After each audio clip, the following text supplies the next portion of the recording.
Hey y'all, Tori here with what is hopefully the last of these little editor's notes for a while. After recording episode 6, my audio was lost entirely, and so I had to use my memory, my notes, and context to re-record everything I said. I'd like to think I did a pretty good job, so this doesn't really have any effect on you, the listener, but in the spirit of transparency, we wanted to let y'all know. Alright, Tori out.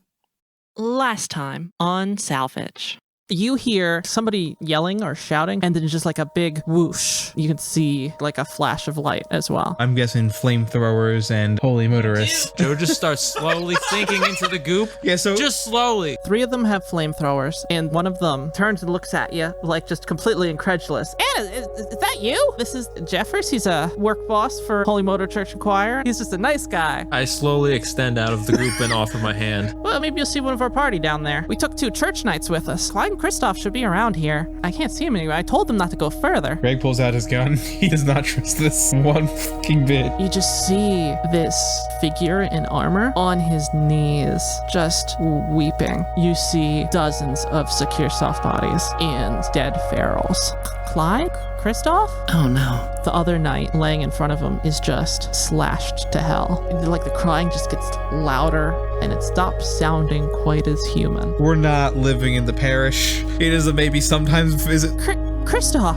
And you see an eye that looks very much like one of the ferals that you saw before. It leaps all the way from the ground where you're on and starts scrabbling into the vents.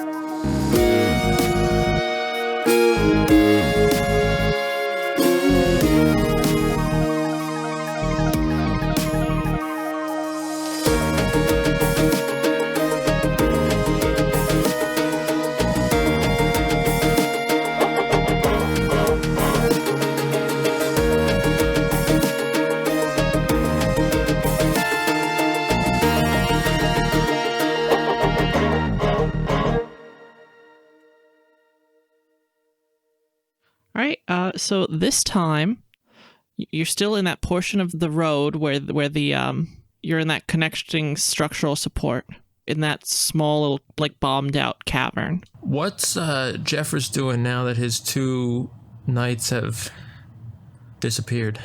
Well, one disappeared. One's very dead in front of him. Yeah. Jeffers before, who had kind of like Ollie, who had been kind of knocked on his butt. Because when Kristoff got up, he kind of pushed him back.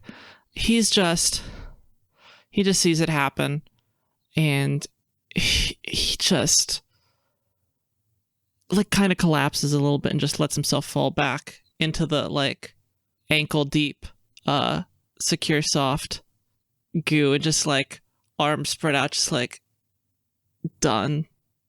He's just taken that moment to be just personally a little done with everything right now. Kristoff, why'd you have to? What are you 3 doing? I'm probably gonna be seeing what Jeffers is doing, because he was he guided us to this room here. So I don't know, I'm gonna kind of go off what he's doing to see if we continue going, or maybe see what Anna's up to. How does she feel about this predicament? Anna actually, she's there. Where before she was kind of just sort of quietly in the back doing support. She actually reaches down and tries to help Jeffers up as he finally like gets past his like initial shock. Jeffers? Yeah. Is he gonna be alright? I mean, probably not. No, probably not. If there's even any of them in there, it's not looking so great for Kristoff or Clyde, I guess. He starts picking himself up and dusting himself off, and you actually see Anna actually walks up to him, and she's been kind of like distant with him the whole time.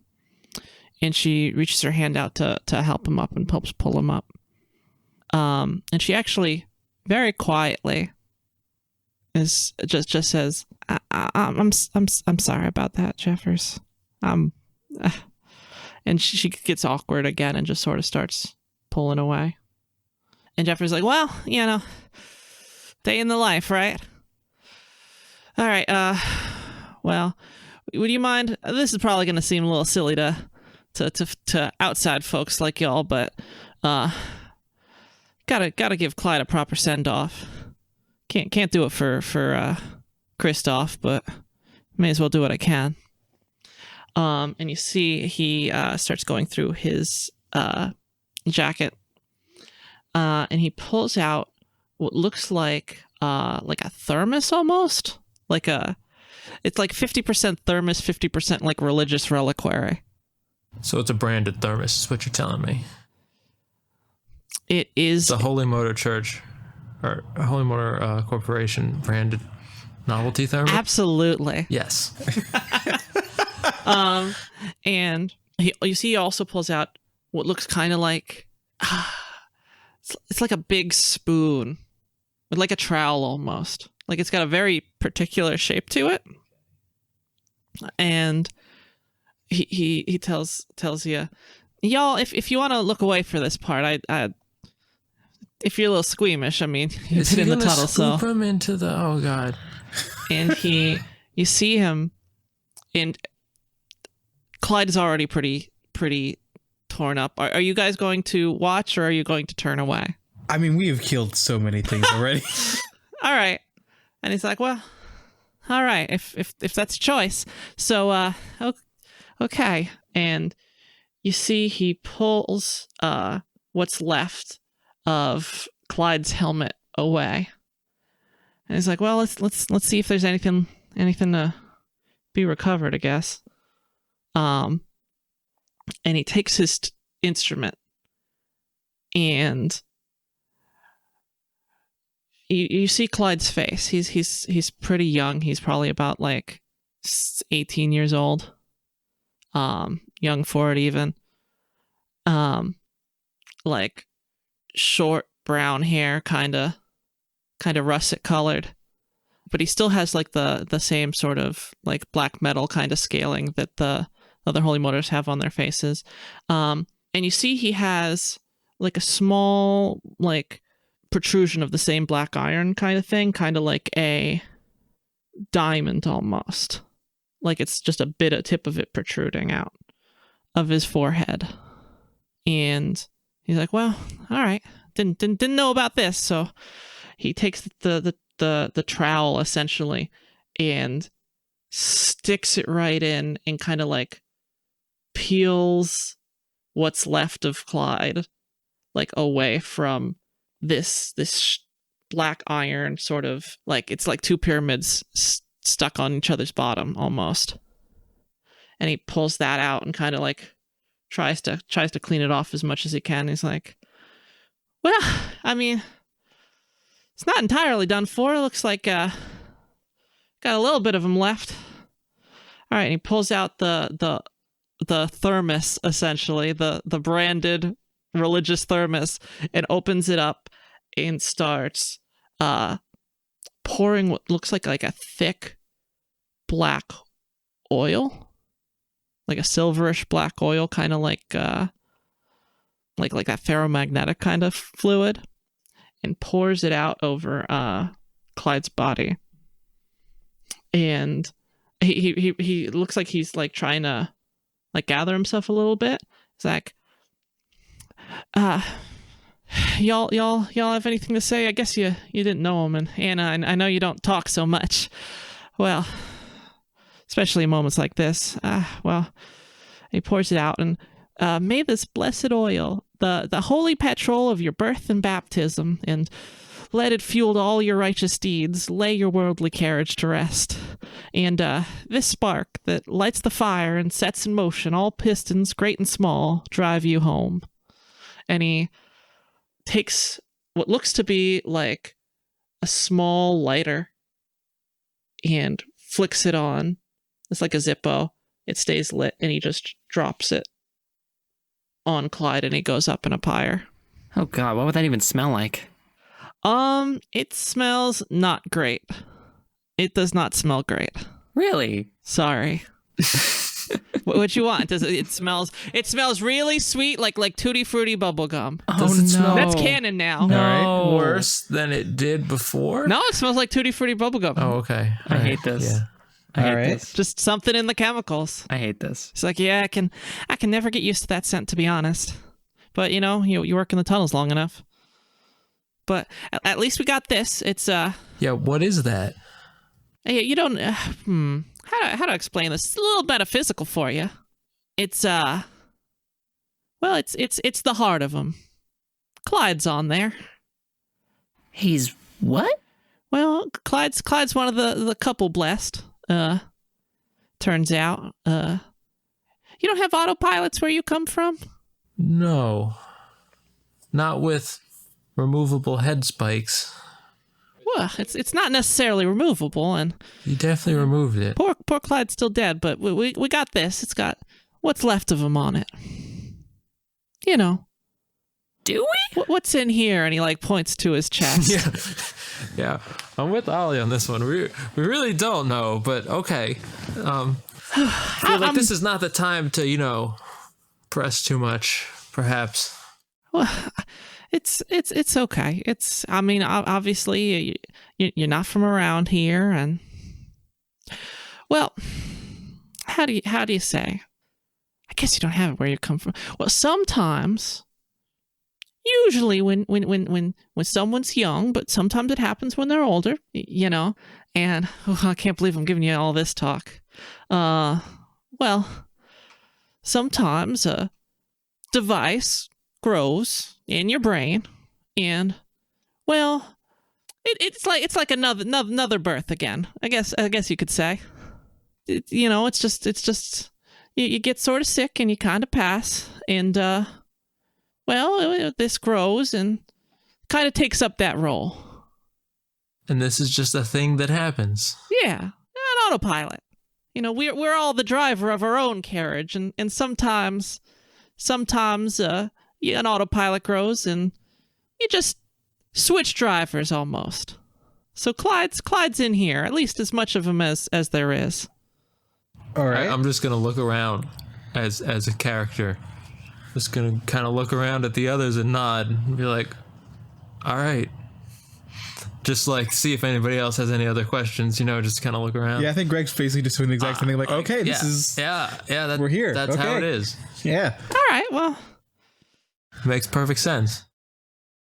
I'm glad. I'm not normally used to giving this explanation to folks, especially. I mean, it's better than if there wasn't anything. Okay. Sure. Yeah. Yeah. I don't get it. Well, what can I help to clear it up for you? He's trying to be friendly, even though he's just like Scoop the man's face off. Peeled. All right. it was already in pretty bad shape, but yeah, he just had to get that out of there. But yeah, what can I do to clear that up for you? I mean, like, what is that? What happens to him? Like, I'm just... Well, we got a wall back home, right in the church building, and well, it's those lucky enough to be an autopilot like that, or some get a black box, but yeah, we put him in this wall we got back at the church itself, big old wall, and well, that's where he'll live now. Oh, again, what's left of him. And sometimes, you'll even be able to see his family sometimes when they come visit, and it's not that bad. It's better than the alternative, I guess. Yeah, suppose it is. I look up to where the feral went when he says alternative. It's certainly better than that, for sure. Like, where did he go? So, well, where y'all head? You still going on, I guess? Yeah, I haven't seen anything to concern me yet today, so I have no Okay. qualms about continuing our adventure. You think y'all be good going on without me? I gotta get It seems like you have something to do here. I gotta get Clyde back, and Yeah. his family will probably want to know, and the brothers too. Gotta take it up with the choir to put him in the wall. Yeah, the wall, yeah. Yeah. Well, tell Kristoff's family too. It's a day ahead of me, but you four, good luck out there, okay? He just walks over and pats one of the best. Says, "Yeah, be safe out there, man. Just good luck." Well, yeah. Well, you're treading the tunnels folks haven't really been down, so be safe.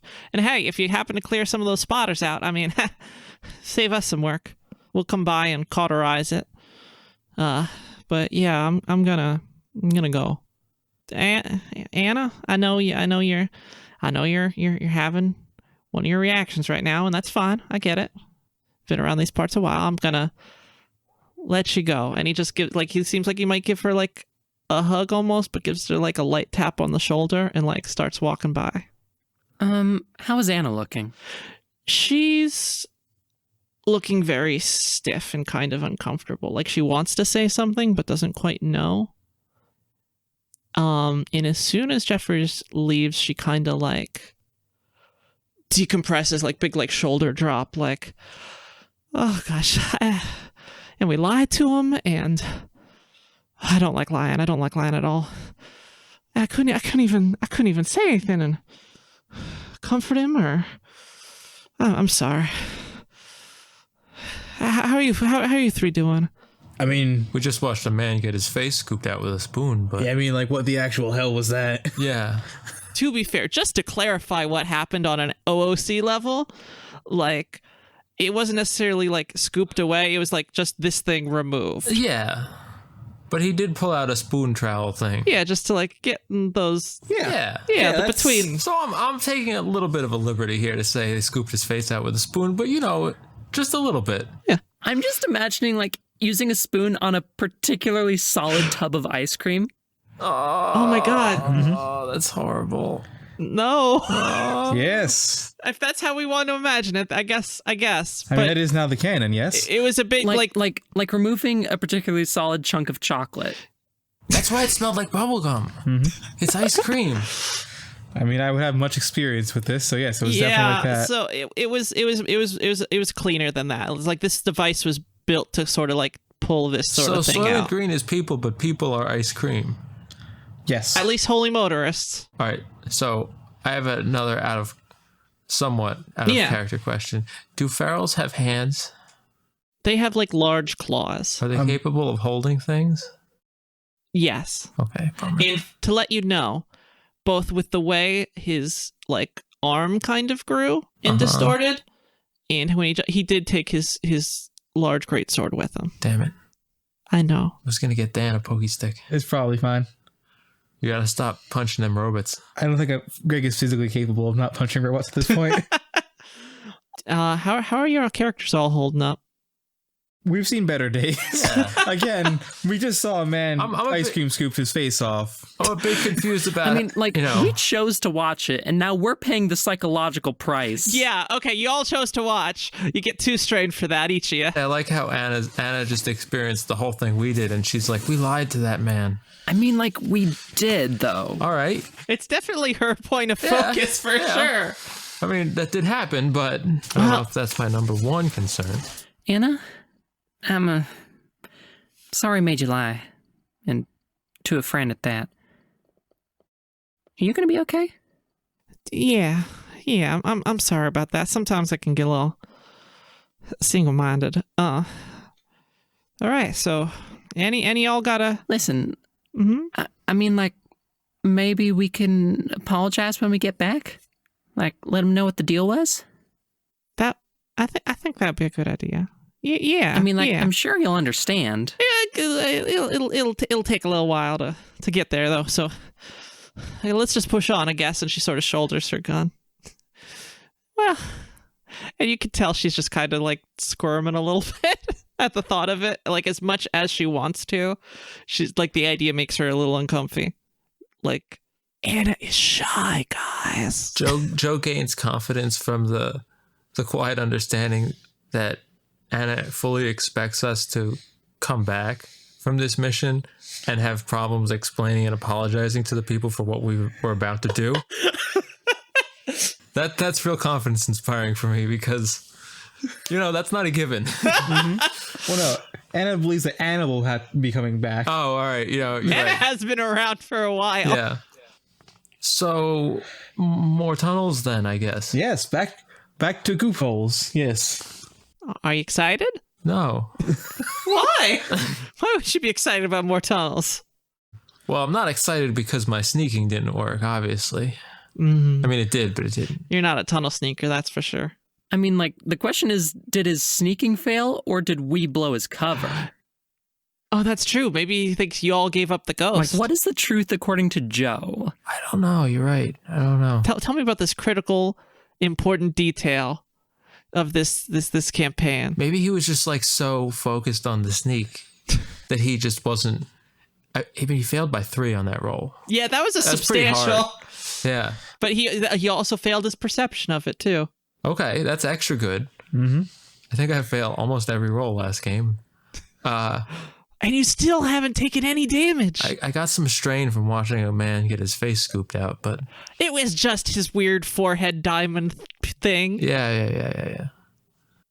I mean, to be fair, it was followed up with immolation. So we should, leave. Yeah, we should. This place probably is going to start smelling like burning flesh pretty soon when the whatever strange bubblegum still scent tutti wears frutti off. bubblegum. The flesh will get there eventually. Maybe we should get going. Mm-hmm. Well, here, one of y'all pass a map over my way. Who has the map? I think you had the most up-to-date one. Oh, okay, because I scribbled off Jeffers' Yeah. map with my crayons. Well, let's see. I want to make sure to mark off how we're gonna approach this. There are a couple tunnels down going the same way. So past this crater here, the road keeps on going on until it gets to the holy motorway, and then after that, and she starts marking off like 2 or 3 passages. She's like, well, and that'll take us in. First one, I mean, it should be fine, but it's a little closer to the heart of it. The furthest one though, well, we'd have to take a bit of a roundabout way to get there, but might be able to sneak a little better. It takes us right to the edge of the level. Is that where we need to go? Well, all three roads take us where we're headed, but Split the party. Yes, we have 3 people. Anna will choose whoever she thinks is going to survive the best. Yes. well, Let's not. I mean, to be fair, I said that out of character voice. So which path does Anna want to take? well. Honestly, I think getting the benefit of surprise would be pretty good. A But, surprise on what? well, we're heading right into the heart of the SecureSoft hive right here. And it This- was stealthy route, direct route, and what was the other one? Well, stealthy route, direct route, and this other one, it's probably going to be like less defended, but definitely longer. So some more room for trouble. Well, how long are we talking exactly? Like, how long is the long one? Well, it's maybe about twice as long. Oh, in that case, I'm thinking maybe all stealthy-like then? Okay.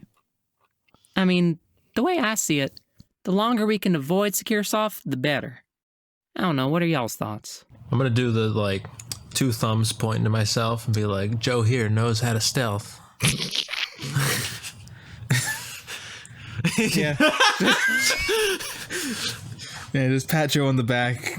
Nice meaty thwaps from all the still on. Old Joe knows what he's up to. Greg, you think that's wise? I mean, if we go the direct route, we're gonna take the longest time, so I'm kind of voting stealth too. Yeah, that'd be a long trip, wouldn't it? I mean, better than dying, but... And then we won't be able to go back and apologize to Jeffers. Right. And the family of those poor kids. And yeah, well, maybe the direct route's not that bad. But Okay, we can you take take the stealth. direct route, be a distraction. We'll survive by going the stealthy route Well, okay. and apologize in your stead. All right. Well, we're going to get off of the holy motorway and then head about half a floor down, and just the outer ring of the Holy Motor Corporation. Sound good? Sound good to me. Hope none of you have vertigo. You know what? We'll find out. And, just out of curiosity, how long's the stealthy route, like, compared to the direct one? About It's 2 or 3 months. 2 hours as opposed to 1. Oh, that's plenty quick then. That's Yeah. Okay. All right. Well, on we go. And she starts walking out the room, like further down the road as you I go. definitely follow Anna because she seems to know things that we do not. Okay. Which is not difficult, but yeah. it's true. And as you go, I mean, in our defense, we're learning at least. Like, we're learning. Yes. We figured out what a car is. I don't know. Did we? I don't know if we're you if might we're 100% be a little on confused that. on the driver situation, though. That's been muddied a little bit. All right. So you head on out. You keep on walking down the road. And as you keep going, the size of the little stalks that you see keep kind of getting like a bit bigger as you keep going down. The full-size things that have the stalks are the things that have the buttons in them, right? Yes. The spotters. Yeah. None of them are full size yet, but just like thicker and thicker and thicker. You can see even a little ways ahead, Christoph and Clyde had like cut their way through a bit. So there's still like a couple disassembled spotters here and there as you walk by. They look pretty thoroughly destroyed though. It looks kind of like whatever happened to them, they were further ahead and then ended up having to. Is it worth Head checking them back. for buttons? Yeah, give me a roll if you want to see if you can get a What chill What out do you want me switch. to roll? I'd say that'd be It was mechanics last time? yeah, mechanics. should we have Ollie do it? What's the difficulty? I have 3, but you're gonna have more. I would say give me a difficulty of 4. I don't even have that many purples. Well, I can give you one more purple. Tori, do you want Ollie to check as well? I mean, like, sure. Especially if they're like, one and done kind of deals. I mean, the more the better. Yeah, they are one-time use. Yeah. Yeah, she's giving him a hand. They wanted it to be a blue dice, or is she doing it? I think you should not give me a hand. You should check the other ones separately. Because there's multiple. Spread out our workforce. Yeah. All right. If that's how you're gonna do it. A hand's not going to help me. Yeah, and I do not I'm going to trust. fail barring a miracle. So yeah, it's 4 purple dice, Tori. And I'm going to give you a blue die because of your lecture from Jeffers. Rad. Yeah. Do I get a blue die? Or not? I only failed You by don't get it. 1. Amazingly. You only fail by 1? Wait, which cancels which? It doesn't matter. I would have failed either way. I got 2 success, 4 threat. Is that net? Mm-hmm. Dang. So going through these, you end up because they're pretty sharp, so you end up like cutting up your hands a little bit. I'm gonna say give yourself like 2 strain, and you're gonna get a black die on your next check. And in addition, scavenging through all of them, you're managed to find about 2 more chill out switches. Whoa, Beautiful. it's pretty solid. Who needs one? I have one. I could always use one. Ollie, you have them. What do you think? Okay, so I'll give one to Greg and one to Anna. Okie doke. When you give it to Anna, she's like, "Oh well, thank you, hon," and she puts it in the pocket of her dress. I keep forgetting that Anna has like a full Yeah, dress on. It's starting to get soggy. You kind of low-key suspect the reason why she wanted to use your map is, given all this stuff, what her map is probably like soaked. Oh, but Joe is water resistant.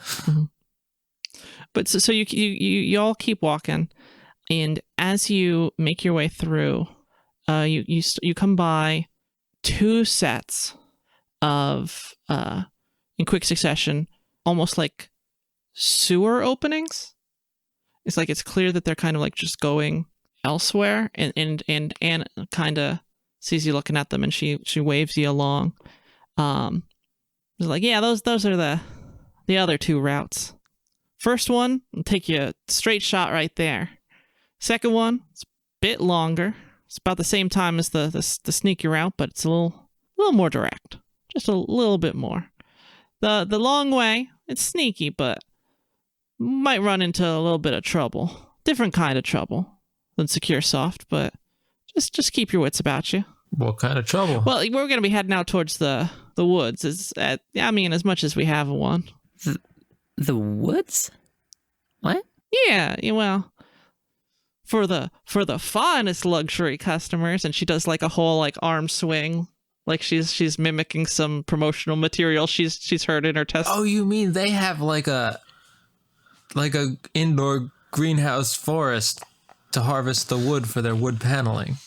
Yeah, some of that. Well, some of them are just prefab, and then only the finest for the finest. You know, they have quick grow lumber, and then they also got then there's some old growth. You know, for when you want to kill a big tree.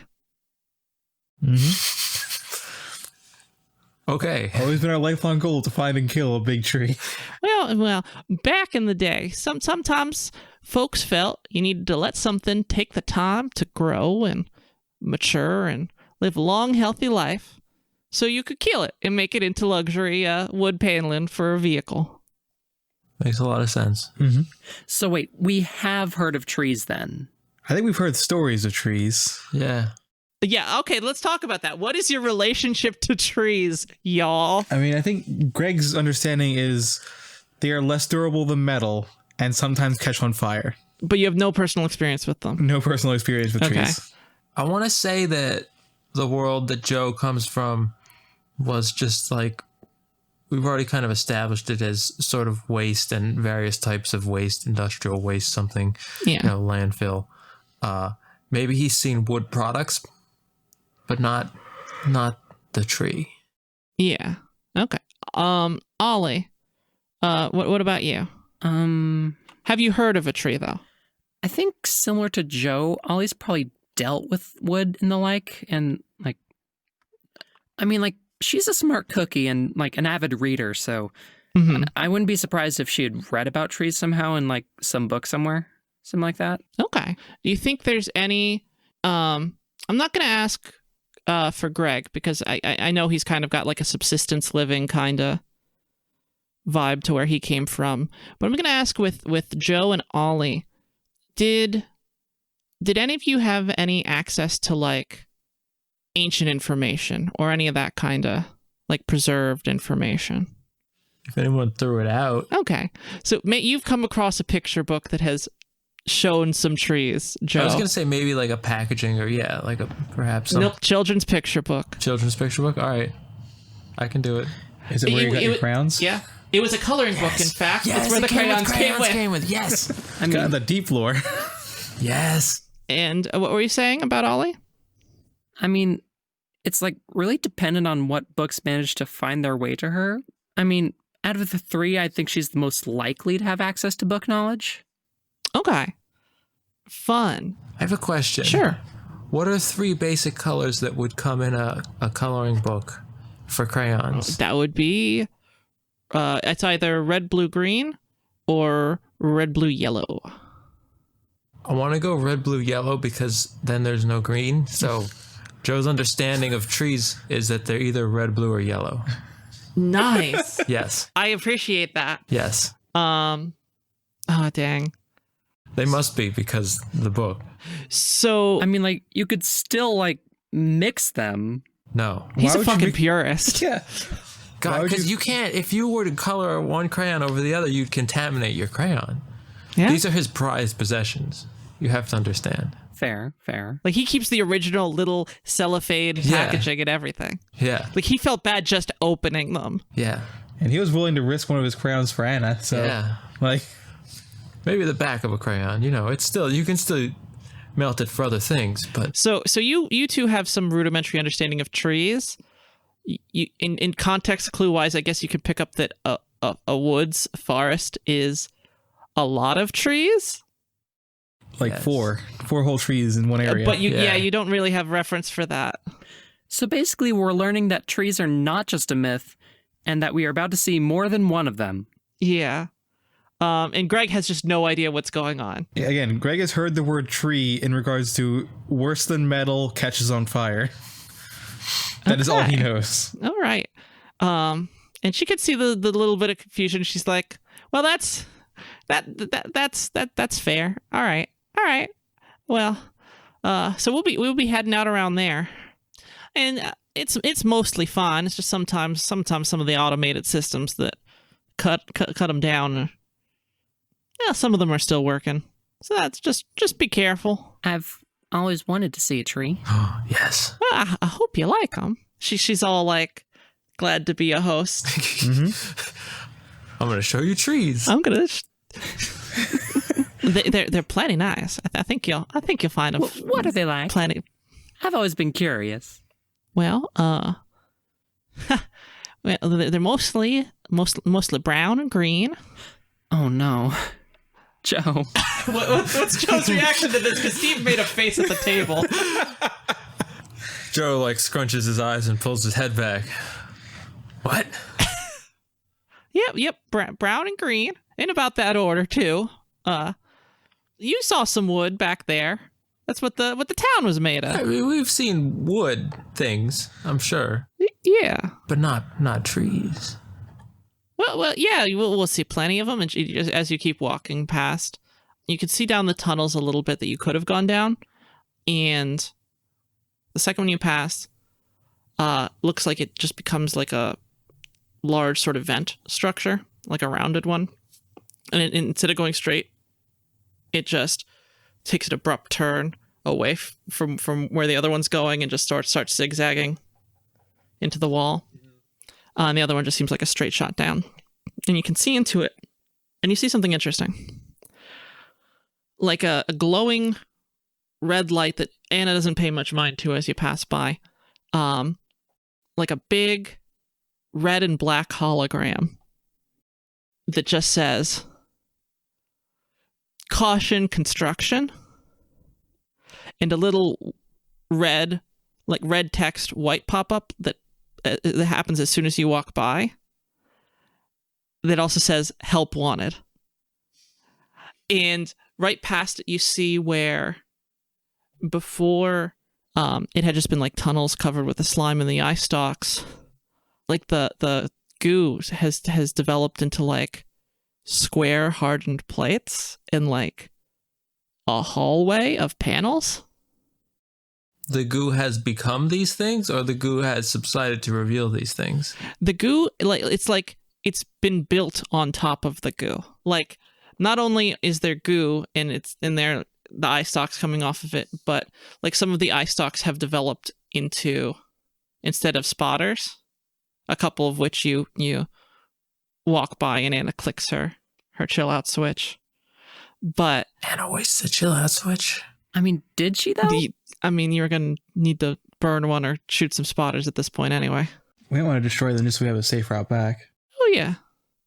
Do you want to stop to take the shot? Any y'all? I mean, if they're disabled, we could just say that we just destroy them, you know, Yeah. if that's all right. I mean, you No, want that's us fine. to- I'd let you do that. I will say this: if you shoot them while you walk by, as opposed to just taking your leave of that passage, you might alert something further down from the noise. We can give them the old hobo knife routine. What is that? He has a knife, but Yeah. you'd use to stab him real good. Bit of the hobo Joe stabby stabby. If that's how you want it to go, I'm saying, do you want to try and avoid conflict, or I mean, we'd It's- like to. Yeah. They're only temporarily disabled, so we'd have to do it now or later, basically. But this is the part where we're trying to be quiet.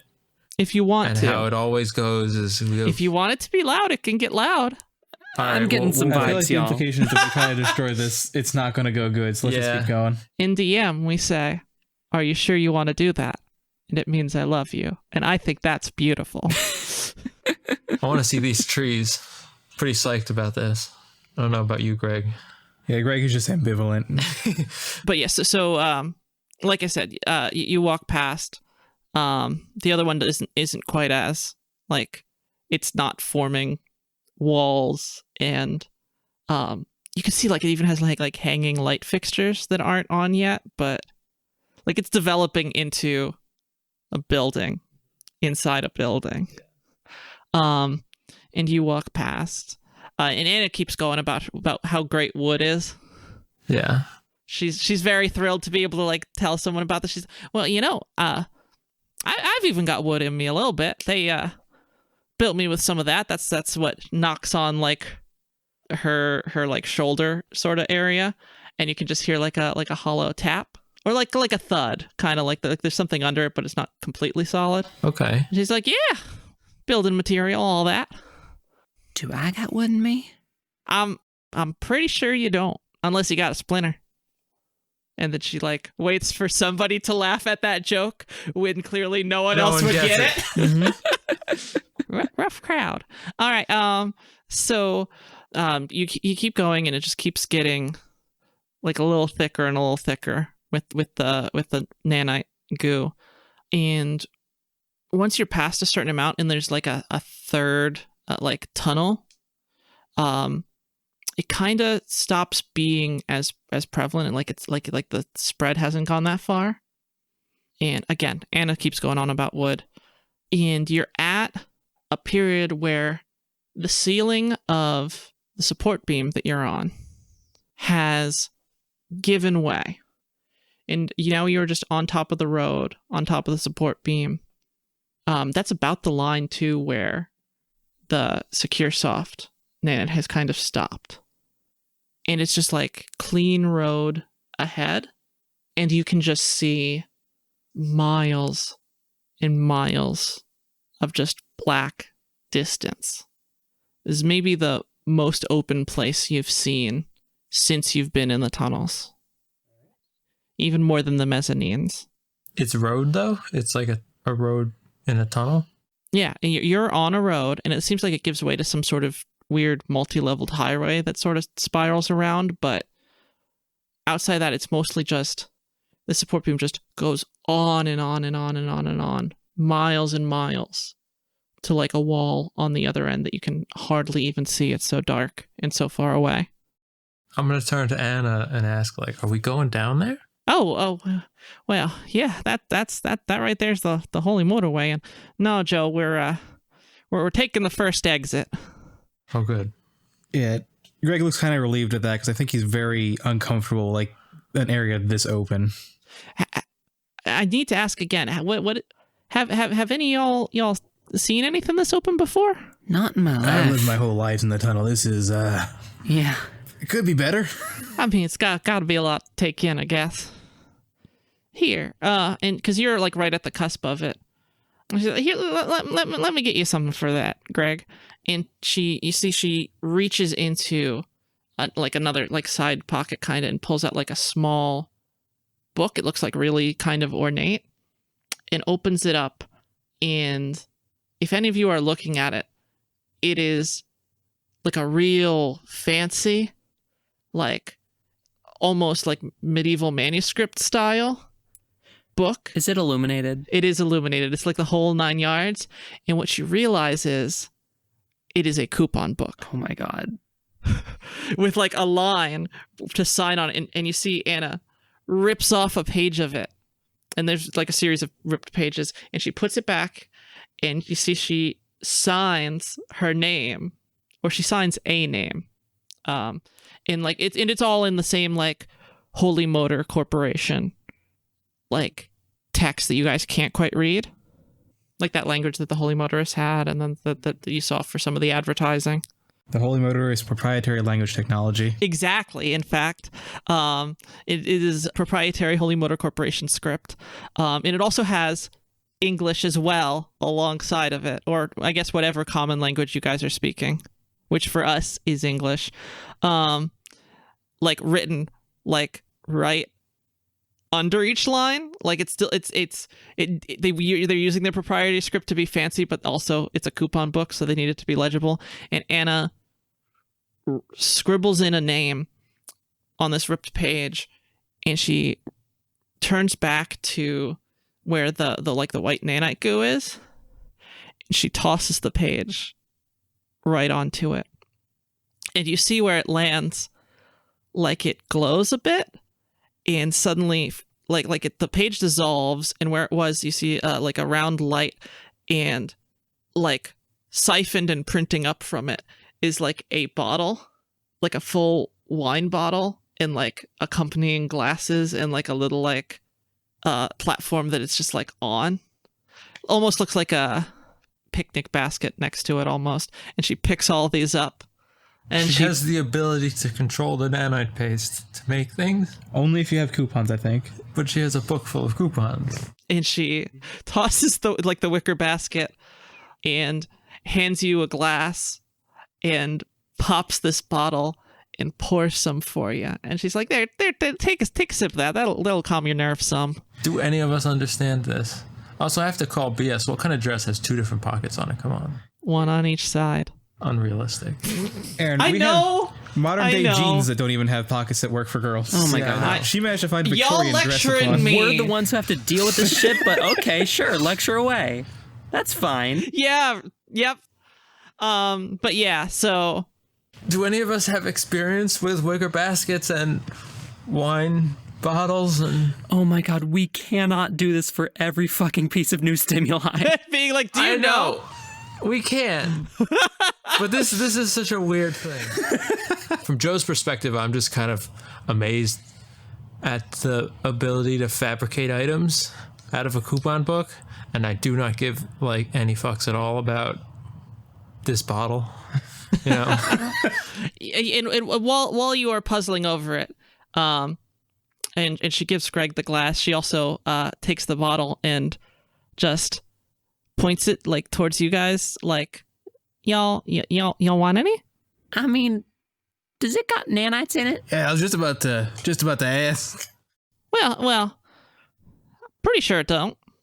Doesn't look like it. She does actually take it up and like put it to her eye and put it down, even though her eye is just like a painted on dot. Do you have the ability to just make things? Well, if you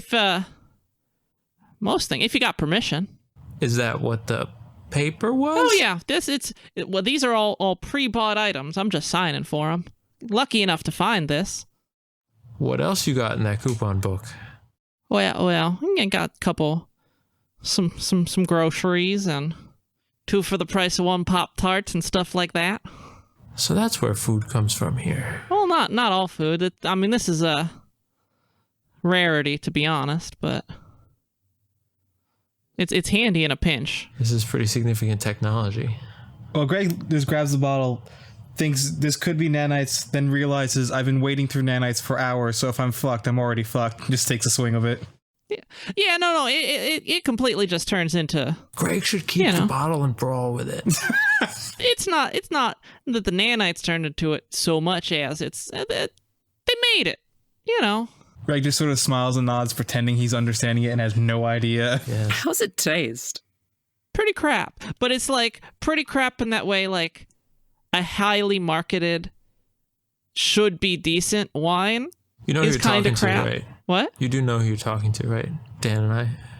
Yeah, I know. You've never had a drink in your life, but this is a character-informing information. Okay. Mm-hmm.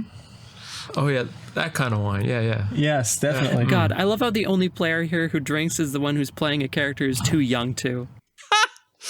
Okay. Like, my girl's 20. I mean, I don't think there are necessarily, 21-year-old liquor laws. I mean, that's in the fair. Holy Motor Corporation. How old was Greg? 35 about it. Okay. How old's Joe? I don't really know. Undefined.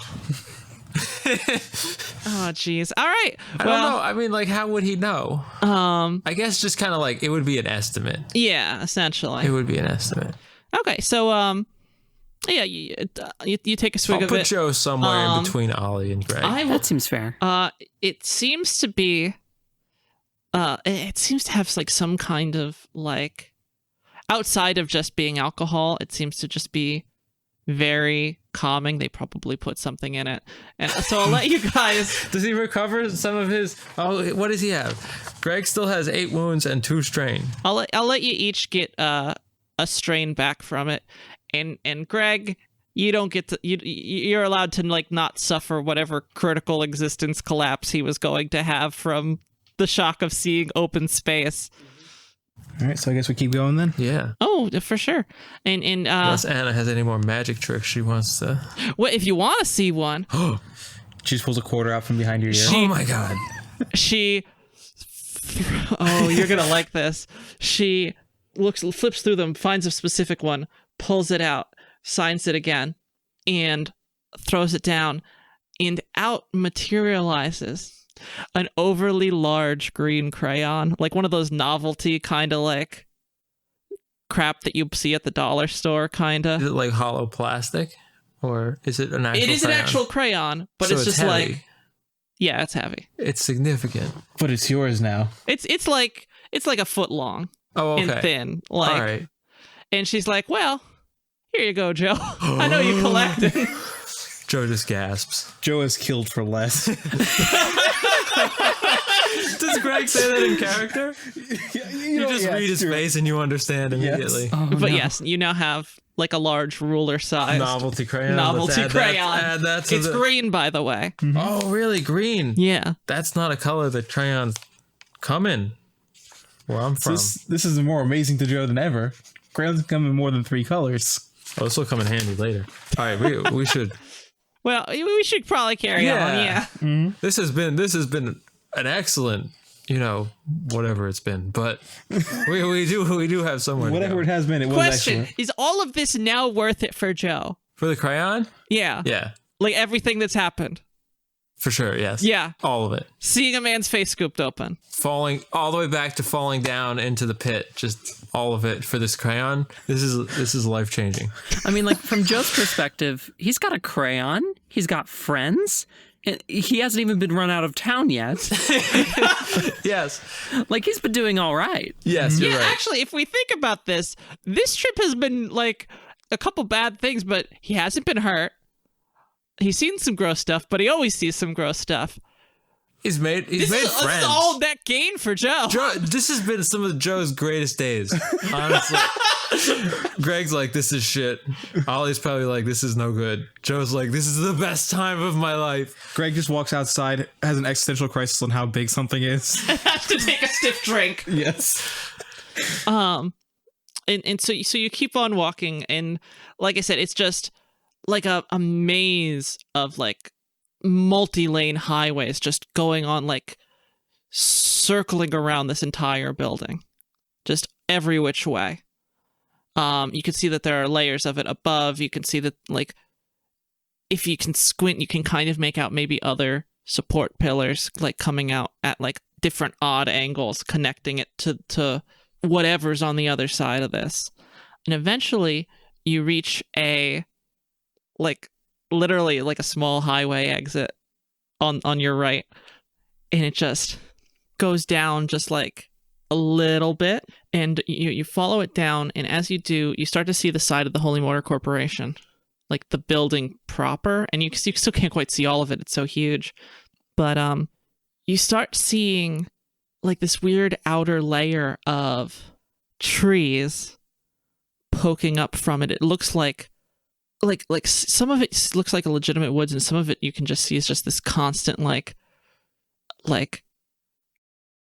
lumber just like rising up to be like cut down. Wait, like Just like a tube dimensional of lumber. wood just like rising up into the air, It has being no cut bark. down. Yeah, no, just lumber. Oh, so these trees don't have... Some of them are like full expansive trees. Really? Most of them are dead though. Like they don't really have any leaves going on. Oh. Again, the ones that don't really have any bark or any of that, they look kind of like if you've seen like a burnt out forest almost. Are there any live trees at all, or... So the ones that are alive don't look like they have any leaves on them currently. So, like, I see the brown, but where's the green come in? Well, these ain't the best trees. I'm sorry to say, Ollie, but a couple green ones. I think on the other side of the ring, it tends to be pretty seasonal. You wouldn't know what a season is, huh? Well, let's just say on the other side of it, it's a little bit warmer, and if the heating elements are still in, but and over on that side, some of the older trees, they got green. Some of it's definitely green. I can't vouch for plentiful like it used to be, but Joe's gonna like pat himself down and pull out a crumpled up piece of the coloring book that has trees on it that are all like yellow and blue and stuff. He's like, it's not as good as I thought. He's looking from the coloring book to the trees, and he's like, it's not as good as. Oh, darling, don't. Like I said, these ain't the best trees. Like, I'll show you a picture later. He just mashes it up and jams it back in the pocket. But like I said, like the ones that grow, and then you can see some of them get cut down quickly, and some of them have just stay at the same height. Some of them are a bit taller too. So they're just like extruding trees. Just extruding trees, and then there are also some that are like actually like grown trees. There is like sort of a decorative mulch, but it also looks like it's just entirely been covered in like, that like rotting leaf kind of meal you get when it's fall like and it's rained a little bit. Yeah, like that's sort of on the ground amongst all of it. It's a very strange, very like winter witchy kind of place in a very non-organic universe. And even then, even though it's an organic element, it still feels like kind of fake-ish. Okay. Some of them are definitely more real than others, but there's an artificiality to them being there. And as you slowly wheel down to it, and you see it's like a small little like service area where it looks like they load up the trees. You can see like burnt out husks of like trucks where they'd carry lumber, and not an efficient system. Is there a reason everything is burnt that I can sort of determine? Well, presumably there was a fire here at some point. Yeah, I know, but like... And it's also, for some of them, it's kind of like, even if they're not like burnt up, it's kind of like just the natural shape of them to be this sort of like mostly branchless, tall, straight, thin, sickly looking kind of. But I can recognize that everything is burnt, or a lot of things are burnt, right? Some of it's burnt, yeah. Okay. It looks like there'd been a fire of some kind, and the ones that are burnt are the ones that seems like they've been there for a while. The ones that are still exuding and being cut down, and it's like when the ones that still grow and get cut down, those are like large patches of them that it all happens all at once, and it looks like some like the older, thicker trees that are just sort of grown wild. She's like, yeah, and without light, the leaves don't really. They got workarounds. These are specially made trees for this, but so they're not gonna die even without the light. But ain't really doing the leaves any favors. If you saw them when back in the day when the illumination plane was still working. But so is this where we need to get to? Yeah, this is the old growth here. This is actually where first Holy Motorist village was settled right around here. Little hamlet.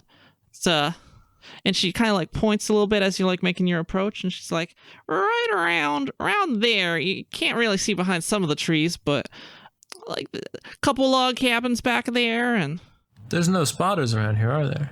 Oh no, it hasn't really made its way out that far, but if you take a gander and as you do, like the exit you're on kind of rounds a curve, like around the Holy Motor Corporation, so you can kind of like see past the horizon a little bit, and you start seeing like a weird grid of like those white prefab panel kind of things that you saw earlier. It's like a weird patchwork built of like a bunch of those like cubes of those, with like some bits like sticking out as like spurs here and there, and all geometrically square, except for the ones that have to like kind of curve around the structure of the Holy Motor Corporation and where they're sticking out in odd directions because of that. And it's like growing on the side of it, kind of like a tumor on this much larger body.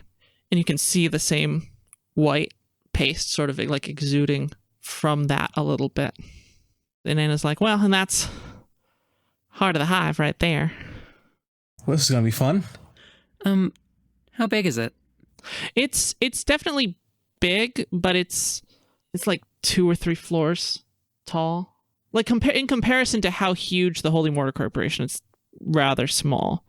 Right. What I'm more worried about it in comparison to us. Yeah, it's like a 3 or 4 story building around the size of, both in height and in width, except for like a couple hallways that sort of just go out to nowhere. So this is the thing that we need to deal with? Oh yeah, well, it's right it should be right in the middle of there. In their the hive blocks, their construction. I think that's what they call them. Well, and then we start walking towards it. I'm gonna like look at the other members of the group and be like, any ideas, anybody? Greg's already started walking towards it. He's like, we don't got any plan. We're just... So, we need to sneak into there somehow. To, like, take out the central unit thing. Oh yeah, well, hopefully they won't expect any interference from the outside instead of the other way around. So what we're gonna pass through the old village, and because it's on the way, may as well. And The village? I think a couple of the oldest holdouts from the church and choir are still there, but most of them aren't. Just keep your wits about you, and we'll start heading in. And as you sort of you walk into this. Again, this is clearly like the old growth forest, and the trees are all knotty, and you can tell that they've kind of even like broke. What? Are the trees getting cold this Christmas? What? Is this a joke that I'm not getting? They're all naughty. Are they getting cold this Christmas? Oh. Hey, How am I the only one that got that? because I'm not Christian. Well, let's take a 5-minute break, guys. Tori's dead. God, that's the... Tori has never heard a joke that good. Wow. Damn.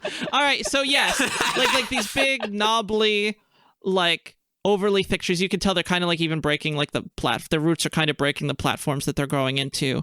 And you can also see like around this the bend of this, especially near where the old growth trees are, there's just like a whole, almost like there's like a half barrel pipe, just with water running through it.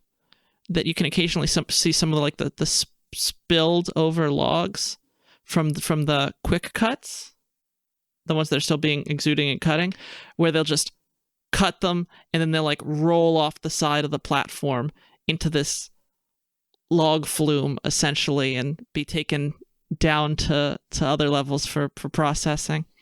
And some of them, and it's kind of like a terribly inefficient system. Some of them just roll right past that even, and you could just hear them like clang against the side of the Holy Motor Corporation as they fall down just into the blackness down there. And you find yourself heading right to, like, it looks like you're heading towards a clearing. And each of you, could you roll perception for me? Yes. Yes, difficulty 2. Net Alright. nothing. I have 3 success, 4 advantage. All right. Net nothing. So I guess Greg's still worried about how big everything is. Greg is lost in this big wide world. It's very troubling. But what you do see is it looks like they're kind of in the same sort of garb as the Holy Motorists are, but it looks like it's older and it's a little more provincial seeming. And like a couple of them with like shovels, and like a couple of them have like wood axes, and some of them have torches with them, and like lanterns, and they're sort of walking around. They seem like kind of lost almost, like they've wandered out past where they should be in this old village. And Anna stops. She's like clearly wasn't expecting them, and you guys are out of their sight. She's like, I wasn't expecting anyone out here. The whole area is dotted with old abandoned Holy Motorist camps, but none of them should be outside like this. Let's hold off maybe a little bit. They seem and you can tell there's something like stilted about how they're sort of walking and behaving. Robots. and they're tall. Like you've seen some of the holy mothers, and they're like about regular people height, and they're not Josepha and her crew tall, but they're like around the 7.5 foot mark around. They're like knockoff humans. They're not quite right. They're like tall, a little thinner. You can tell. You can see some of the arms on them. Who got the highest perception? Definitely not Greg. I had 3 success, 4 advantage, so. And Tori? Jack shit. Okay.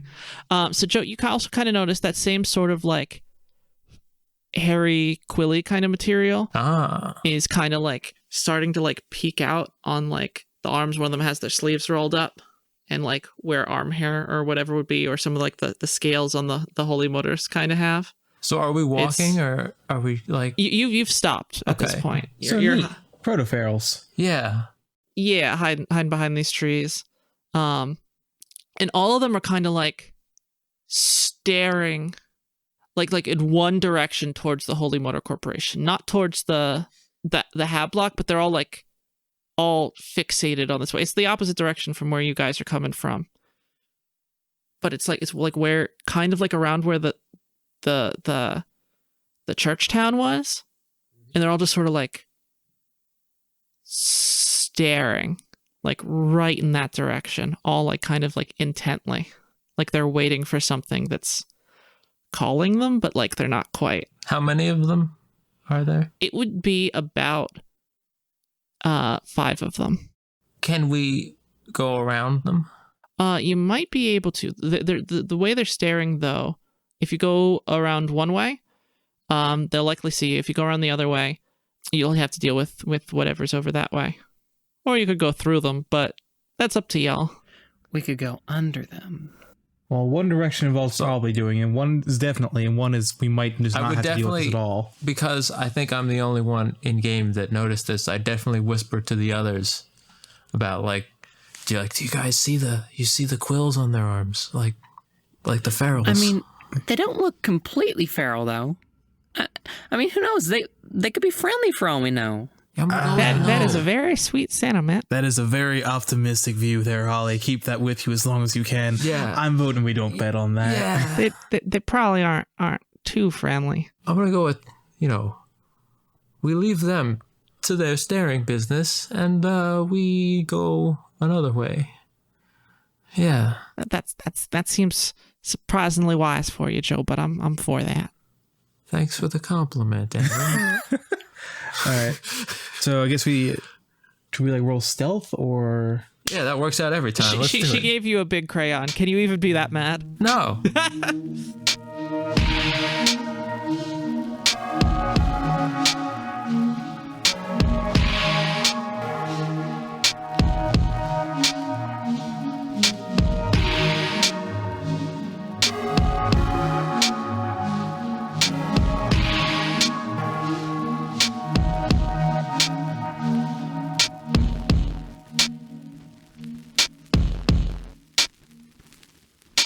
Hey y'all, it's Aaron, your GM.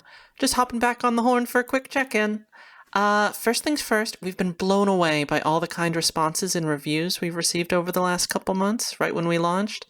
It's so cool of y'all, and we're so glad y'all get to join us for this story. Also, like Tori mentioned last episode, we've got a little news for you. We have a Discord now. So if you're interested in that, please check out the link on our website or our Twitter, which, speaking of, if you haven't already, please consider giving us a follow at SalvageCast on Twitter or subscribing on your podcast app of choice. Really, every little bit helps. Alrighty, y'all. Now, let me let you get back to listening. Peace.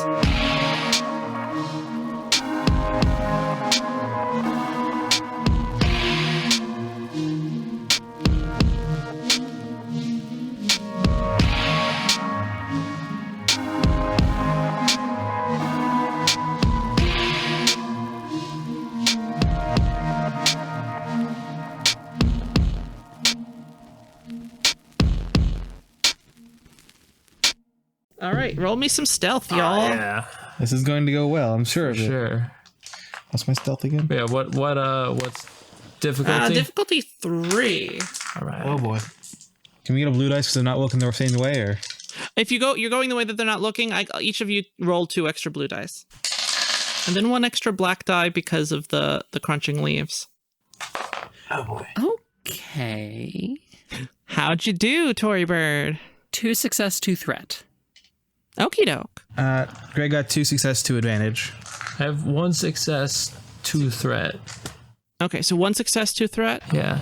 And Tori said 2 success, 2 threat.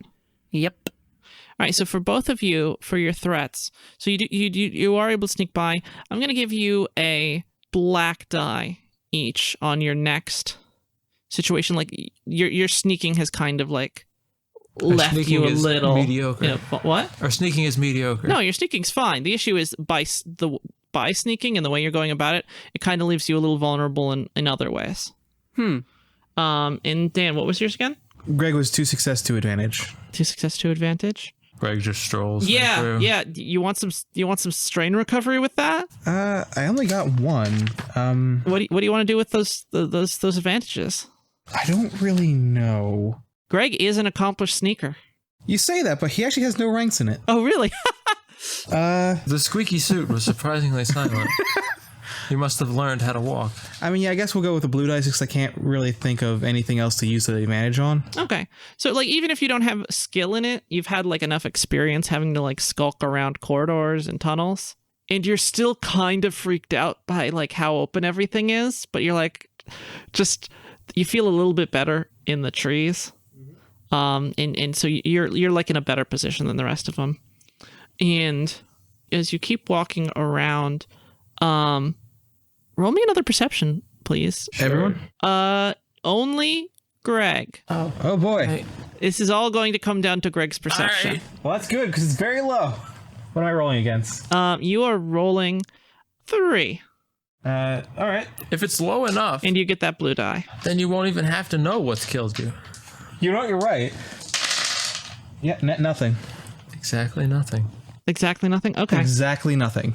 Which is still a failure, but So you can't really tell what the source is, but the 3 of you all feel like as you start to walk past the village and you start moving into like some of the new growth forest, you hear a snap and feel a whoosh on all of you as most of the trees, like to your left, like between you and the outer darkness or whatever, just fall away and start sliding off the edge.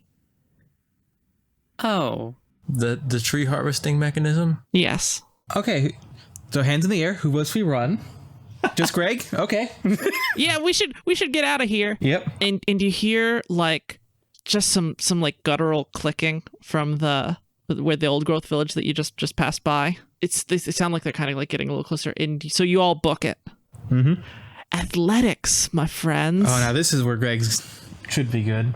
What difficulty? Difficulty 3 Can I roll a coordination?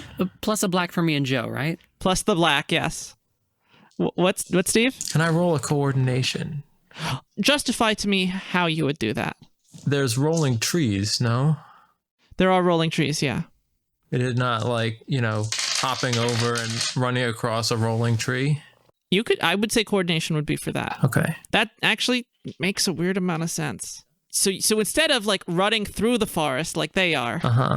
you just run a little bit away from them to your left and just start like weaving around the trees that are sort of falling and rolling. Yeah. And you know what? It makes sense because they've already been harvested, so it's not gonna... So roll that. The lumber's already starting to like exude from the ground and regrow.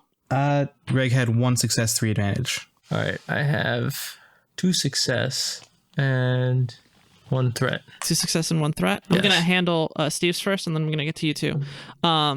So you run, and you end up just weaving between like the new trees coming up and the trees still falling, and the trees rolling away. Right. Sometimes hopping up on them and hopping off.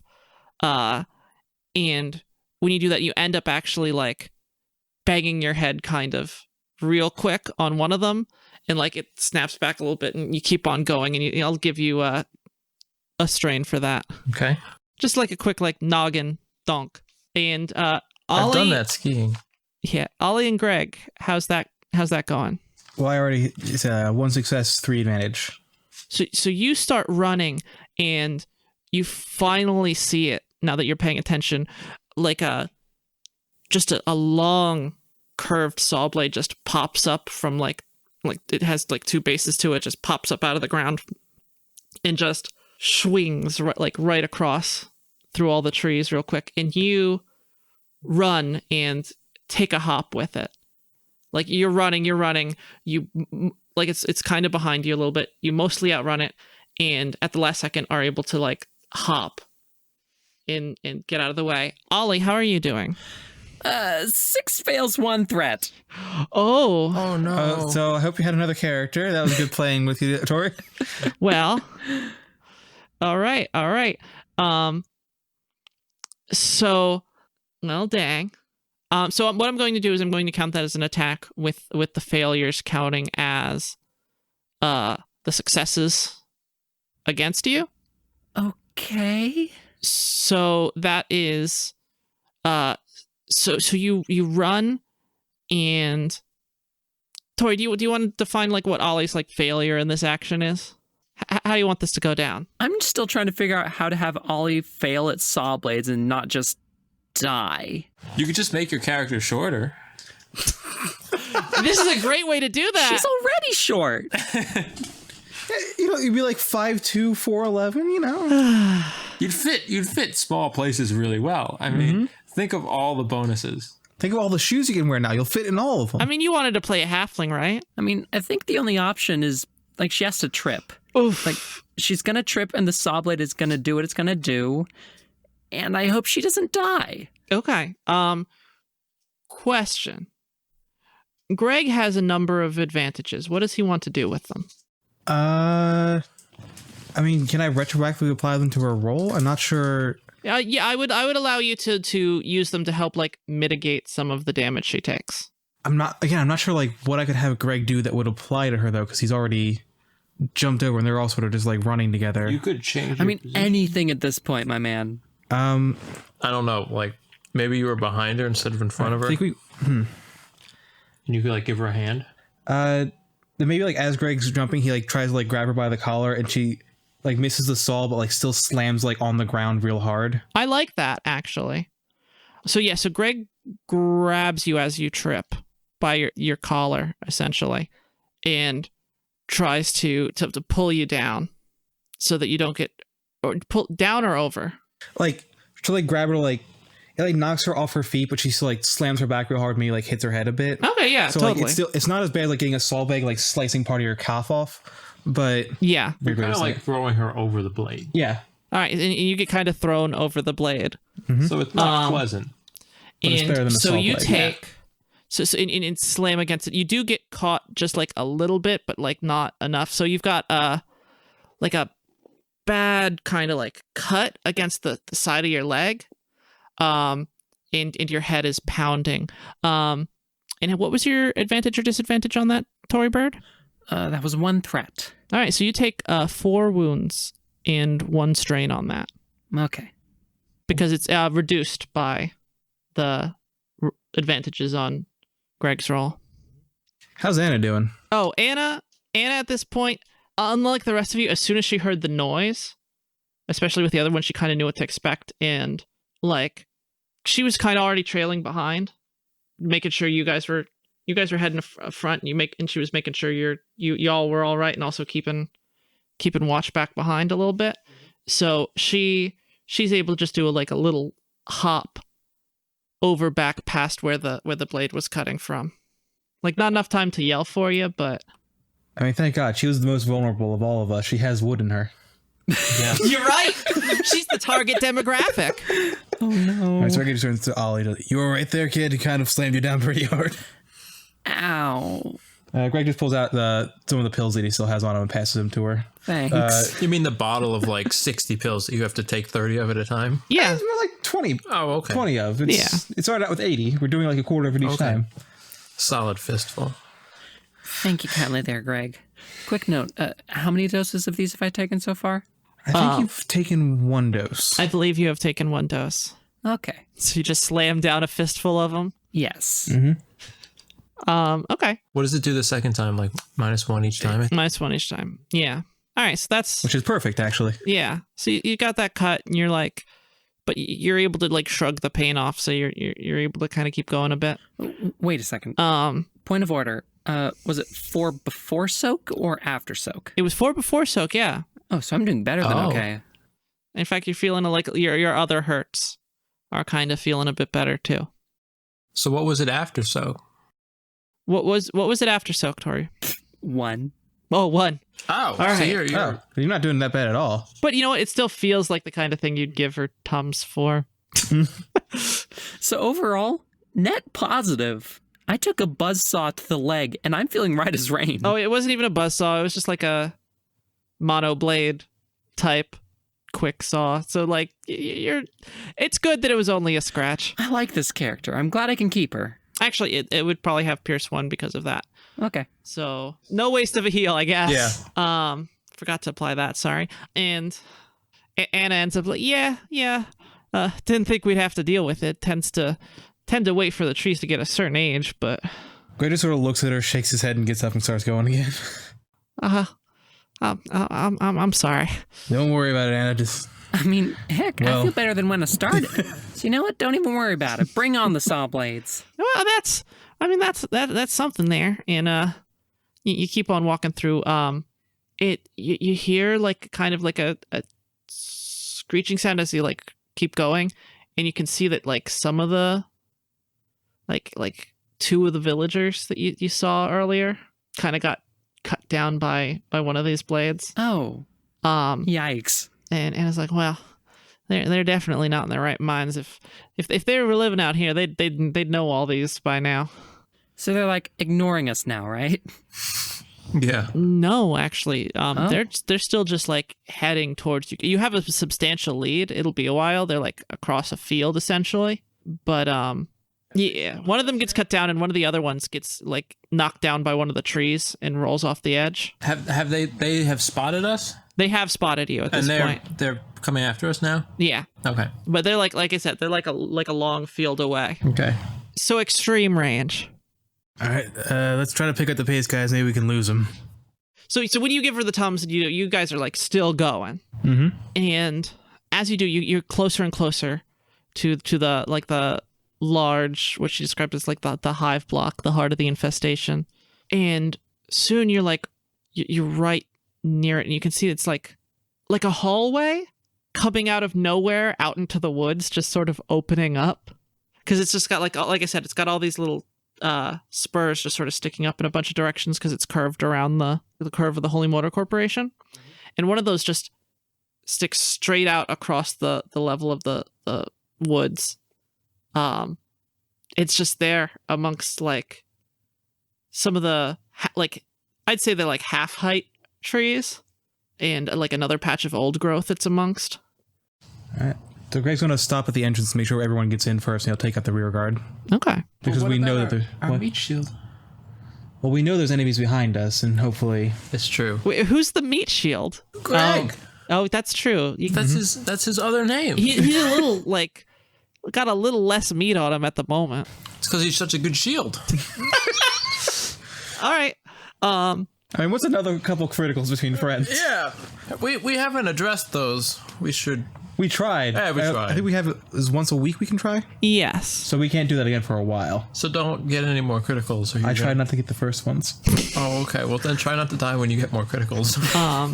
And so you start walking into again like this. It's like it doesn't even have a door. It's just a open hallway. The walls aren't even completely built. And as soon as you get near it, those same like danger construction and help wanted messages start flashing, and you see Anna pushes right past them, walks right through them even. Y'all coming? Right behind you. Mm-hmm. Yeah. And she takes up the front. What order are you guys walking in? Like I said, Greg's in the back because we know for a fact there's folks behind us. All right. Are we like single file or like? I mean, it's you. 2 people can walk astride in the hallway. So Anna's in front. I guess you and Joe are next, and Greg in the rear. Mm-hmm. Sure. Okie doke. All right. So it keeps on going, and again, it's like these large platforms of like just paneling, just like solid paneling. It looks kind of like the paneling of the SecureSoft agents themselves. And the further in you get, like the more features and details it sort of has.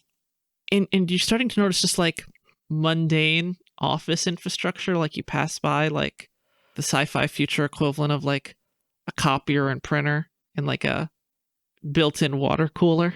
So it's like the normal one, just has like neon lights running on it. Yes. Yeah, pretty much. It's a water cooler, except it's actually like built into the wall.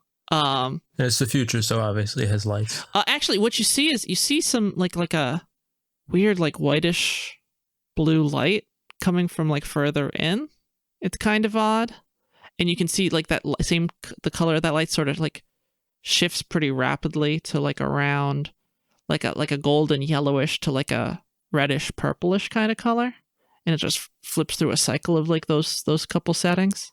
This is in some different room or down the hallway. Like you can see like just a in? little bit of it down the hall. It's currently dark where you are, and as you get further in, you see at the end of the hallway, finally in sight, you see like a couple rows of spotters, and like standing right under one of them, you see a like small spider security agent.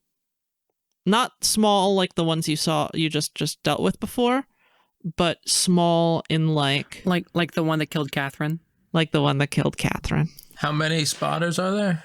All of them. I would say about 4 spotters from like different angles on the hallway. Like they're like decent distance away from each other. Have they spotted us yet? Except for one that's like 2 heads growing out of a single stalk. They have not spotted you yet. You're like far enough away to see them, but not close enough for it to go off. Kind of in the same way that in that room with all the moving car assembly parts. Can I like whisper to Anna and ask like how much further we need to get down this hallway? Like how much more sneaking do we have to do? Well, from here, I don't have a map from here. I think it's should just be a straight shot. Once we get to the outside of the Holy Motor Corporation building itself, I mean that should be around where it is. But we want to get into the inside and surprise them. So should we use another one of our triggers or? Well, Anna, do you know how long the called ones last? Because they're not like hanging around the spotters at all times. The spotters? The spooters that they make? Like the scissor guys, the agents. Mhm. Well, for those usually out in the tunnels, they last for maybe about a half an hour, 45 minutes or so.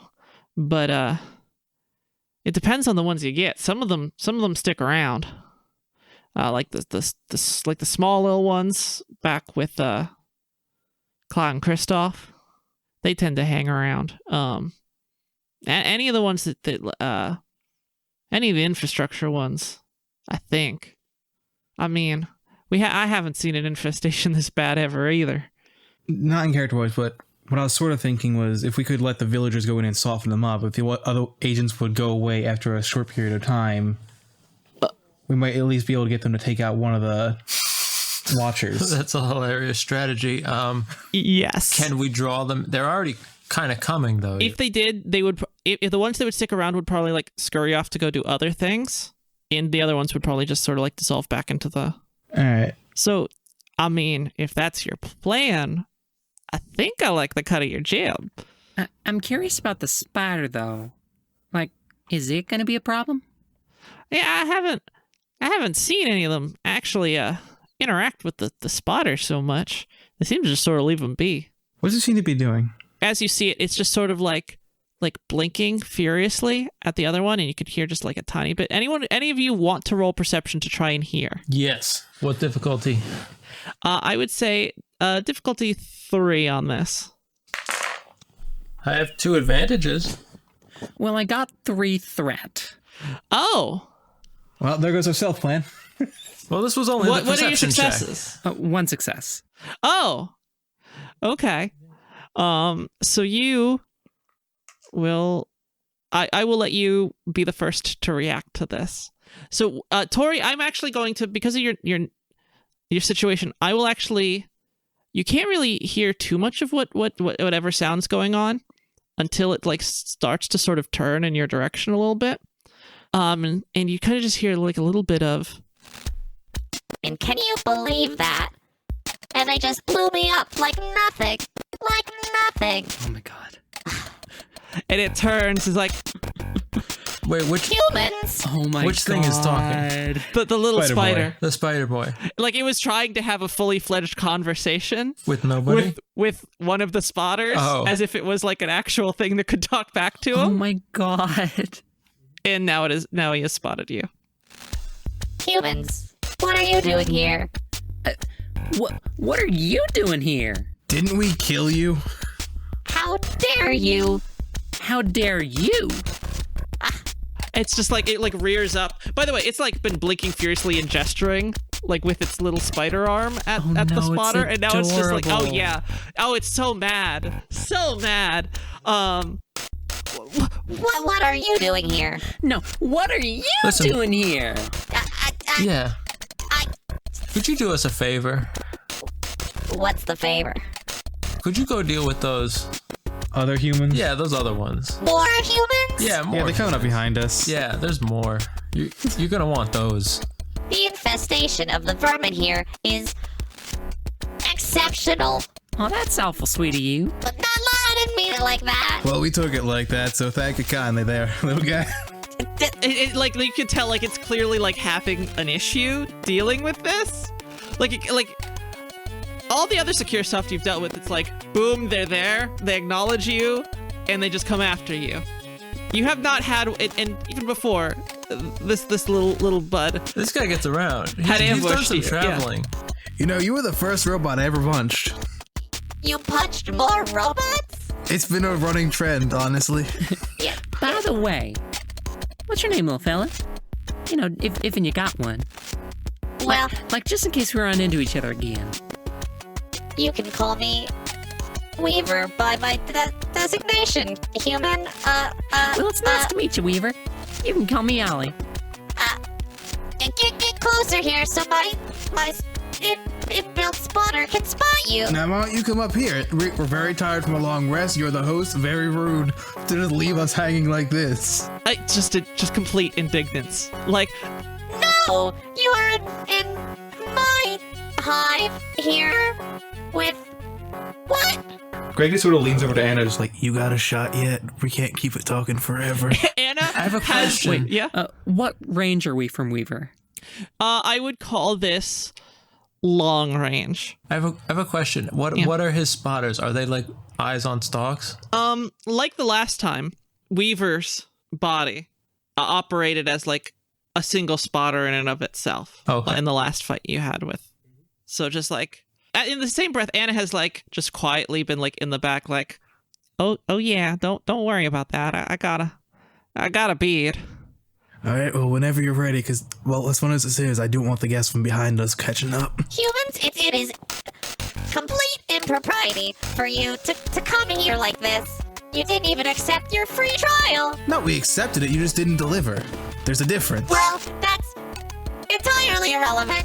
Give me enough time. I mean, we're waiting. We still don't have the free trial. You didn't even bring us snacks. We're getting very hungry here. And Anna just pulls the trigger.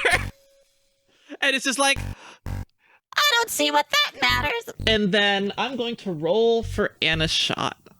He's my favorite. I do kind of love him, is the thing. shouldn't have killed him. We killed him once. This might be a nice repeat encounter. And she gets an aim because we've given her plenty of time. That's true. And for both of you, Greg and Ollie, I will give her 1 blue each because you both distracted Weaver, either intentionally or unintentionally. Originally unintentionally, but we realized that. Okay. Well, nothing good happens to Weaver.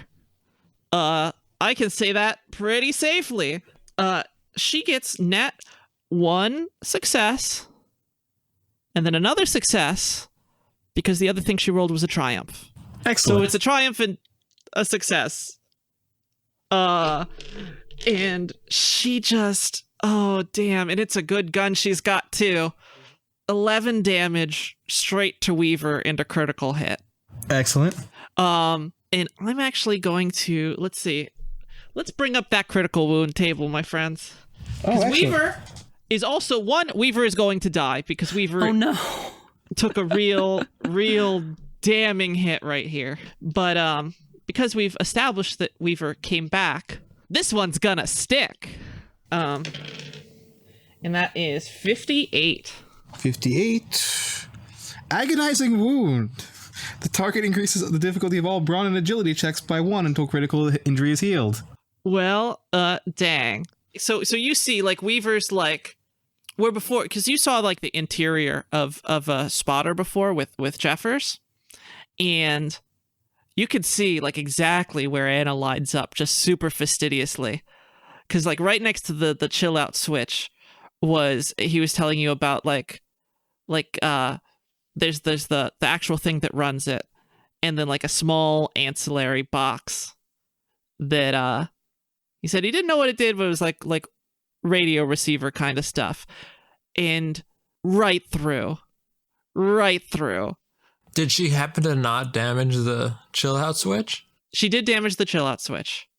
Okay. So OOC, Weaver is not coming back well. You fucked not just him, but his literal fucking immortal blueprints. Excellent. Congratulations. We talked him to death, basically. Aww. Steve, could you write that note down for me? Weaver fucked up for eternity. Yep. That was agonizing wound, right? Agonizing wound, yes. Yeah. And in the same breath, Anna takes the opportunity and just pops the other spotters. Nice work. I'm going to let that be the triumph part of her triumph a little bit. I'm almost gonna miss that little guy. But for real, nice shots, Anna. Oh, well, happy to help some, but so you've, you met that little twerp before? Punched him square in his stupid jaw. How'd that feel? My hand really hurt afterwards. I would imagine with a meatier hand than mine. Didn't we set him on fire before? Did ya? Yeah, that was Ollie. Remember we got shot out of that pipe? That was that. Yeah, that was Weaver. You blew him up, Ollie? I mean, I guess I did, didn't I? You're pretty capable, huh? Oh, shucks. Well, shall we carry on? Yeah, I was just about to say, we probably don't want to stand around here congratulating ourselves when we got enemies in front of us and behind us, so good work, team. Let's keep it up. Yes, keep rolling them triumphs. Mm-hmm. So I'm going to guess because you guys are kind of like hurrying, you don't really have the same amount of time to like check for chill out switches, or are you going slow? I don't think it's worth the risk of getting caught by the group that we think is following us. That's fair. And you can start to hear like some of that clicking from like further down. Like it's like a loud, directed kind of sound. So you know they're still kind of far away, but so you keep running. And as you turn the corner where Weaver and his bunch were, you see the source of the light, and it's a window. What's on the other side? Pain. It looks like as much you three will probably not be able to process this so well, but it looks like just open space. It's just sky, just like rapidly shifting from like morning to midday to sunset to evening, and just quickly going by again and again and again. I don't get it. What kind of ad is this? But it clearly looks like there's a space on the other side of the window. And as you walk further in, you see like open office cubicles. It's like open concept, glass everywhere, office cubicles. And that's where the window is.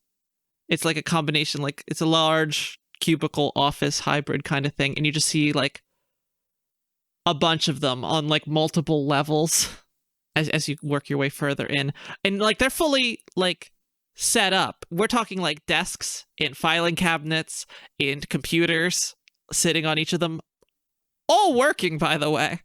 Like what it's set up for like people? Yeah, Like to, human humans human to like interfaces, not like Yeah. some kind of office for spotters.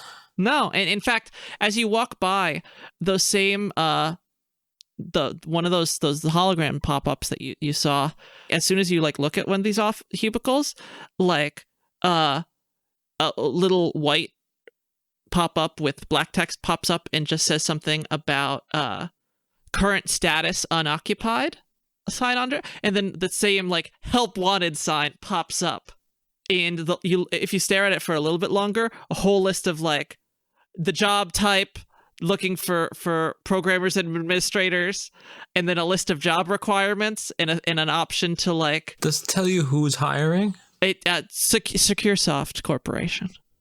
What the? What if I apply for a job? SecureSoft Corporation, a subsidiary of IUD Incorporated. Well, I think we found out why the infection started here. I suppose. Again, all the entire structure that you're in is actually entirely the same fabricated materials that the SecureSoft have been constructing in the tunnels. I'm going to duck into one of the offices, see what's in the filing cabinets. Yeah, you open up the filing cabinet. Are you looking for anything in particular? Files. Okay. Well, the top two are locked, and then the second one opens up. There's a file labeled personnel. It is empty. And there's a large book with SecureSoft regulations and guidelines, talking about like employee practice, like company ethics, which is a very concerning and skimpy chapter. The biggest section of it, though, is contracts and obligations. And it's just a list bit by bit. It's like too much for you to go through right like in a quick flip through, but just page after page after page after page of possible contractual issues that could arise. So for said employee to navigate around them. You know, I wonder if we signed up for SecureSoft if they think that maybe we're supposed to be here. I don't know. I was gonna attempt to interface with one of the computers and see. Go for it. But first, I was gonna like turn to Greg and ask, "You think I have a minute?" Greg sticks his head out the door. How close do they sound? They're just reaching extreme range again. Maybe not a full minute, but possibly a quick one. All right. What do you got? I want to like somehow interface with the computers that are there, see what they're set up to do. Sure, go for it. Roll me computers, and I'm gonna guess you plug your little Yeah. What difficulty? the cable for your TI-83 calculator. My TI 9000. 9,000. You're right. Roll me. That's a 3. And while you roll that, Anna is just like, what is all this? Beats me. You get 3 success, 3 threat. Damn. Like how does your calculator work? Adds numbers. Can subtract if you're feeling fancy. It's sort of Yeah. As soon as you link up. the rules are like nebulous on how. Yeah. I don't know. I'm just gonna Alright, assume so that there's some kind of way to interface with machines and Maybe like the text that displays is on like the little calculator yeah, like display window. Okay. You get access. okay. But you also get an alert on your little calculator screen. Basically what it says is security alarm activation in, and it gives you like 2 minutes. Okay. And it's like counting down how long it's going to hold off the alarm from going on. All right. Is that alarm gonna trigger everywhere in 2 minutes, or do I need to be off the system by then? Do I know that? It seems like in your experience with hacking parts of the city that it seems like it might pinpoint your location, or it might just be a general. You're not quite sure. Okay. With 3 disadvantages, you don't have I that don't kind of know. information. Yes. And Greg, you wanted to know how close they were? Yeah, Greg, this is all kind of above Greg's experience level with the technology, so he's, keeping watch to make sure we don't get snuck up on. Okie doke. As you do, you see there's like a track almost in the ceiling, a bit like between a row of cubicles, and you see coming down from one of the other, like, cause you're like at a 4-point intersection, and like a spotter on this like track like starts coming down this track in the ceiling towards you guys. It's still far enough away that you don't see, but Ah, crap. It's still Guys, there. heads up. We got spotters in the ceiling. Dang, what? Anna tries to get a shot, but it's like because she's like on the other end of the corner from it, so she can't shoot. And the clicking has gotten louder. They are now at a long range. All right, guys, I don't think we got much more time. Where are we supposed to head to past this office? Right now, you guys are kind of like in a maze that you don't know the layout of. Can I grab like an office plan from the system that I'm on? Absolutely. Okay. And when you pull that up, it looks just about as ad hoc as the architecture seems to imply. It's just sort of sticking out in all sorts of places everywhere. Do I know where we are? You do get the location of the central unit. Okay. And where that is, it looks like it's right at the join of like this part of like, because you're still like at the floor you're on in this place is like at the forest level. Right at the join where the forest is at the edge of the Holy Motor Corporation building. So can I look at that? I should disconnect from the system, I guess, because we're going to have to move pretty soon. Yeah, what else did you want to know? I'll let you know another thing. So I got a map. I did you answer? I initially asked like what are these computers here to do? Like what were they set up for? It looks like I said, it looks like they're for programmers, administrators, and managers of the SecureSoft Corporation to manage the current contract for the Holy Motor Corporation. Gasp. Can I grab do I have one more piece of information I can get? Yes, absolutely. Okay. I would like to see if I could find like the duration of the contract with the Holy Motor Corporation. Like how long it's been in place? Like what's the length of it? Like were they signed up for It 1,000 looks like years, it is, like 500 years ago? It looks like it is indefinite in terms of it being a mutually beneficial arrangement in which SecureSoft is allowed access to the entire floor level of the Holy Motor Corporation, which is what they get on their end in return for dealing with what it says as an infectious pest.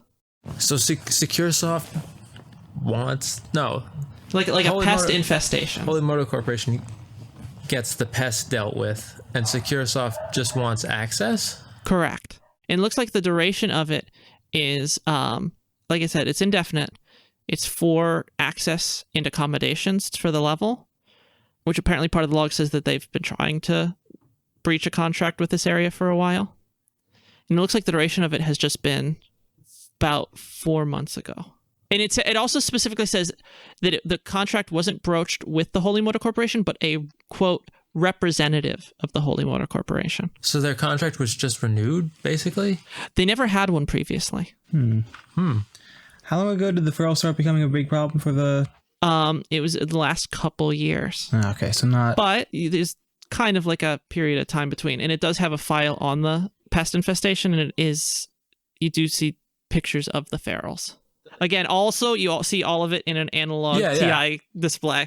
Does it say it was the Holy Motor Corporation that they have to deal with, or the Holy Motor Church and Choir? It says a representative of the Holy Motor Corporation. Okay. As far as I'm aware, that's not a thing anymore. I'm just gonna say that in character, as I'd be like finding out key bits of information, I would just be saying them out loud. Yes, because otherwise absolutely. I'd have to repeat all this, and then that'd be... The Holy Motor Corporation hasn't been operating for more lifetimes than you can count. Joe, can you just get that stuff off the computer? We need to go, like, now. Yeah. You do see an image of the person that the contract was struck with, and it seems like a series of figures in Holy Motor Church and Choir robes and masks. In fact, an image of one of those porcelain masks is just the image that you get of them.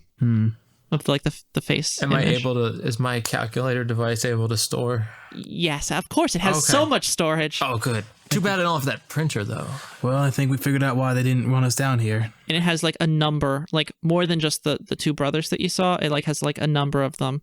All right, so now I have that information. I have to disconnect. Where can I tell from the map where we need to be going? Because at this point, Anna doesn't really know.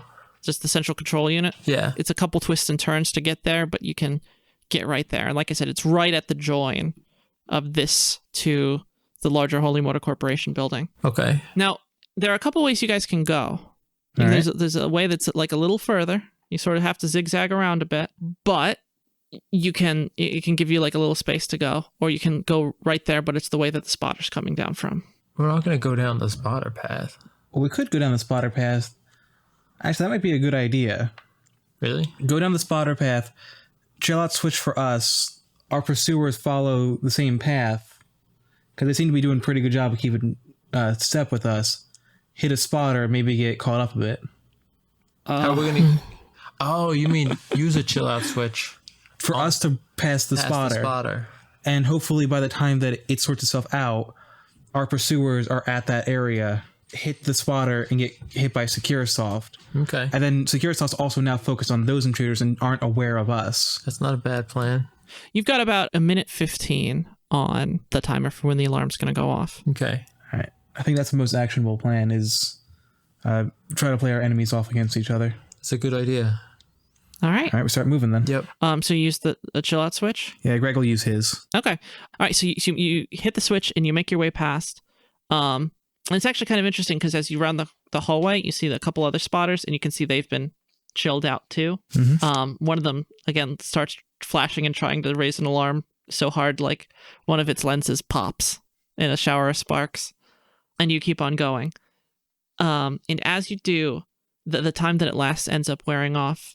By the way, 30 seconds on the alarm, and you hear the alarm from that spotter going off, and you hear like the clicking sound, and you hear like the same like guttural screams and growls and grunts that the ferals kind of made, and the sound of agents popping in.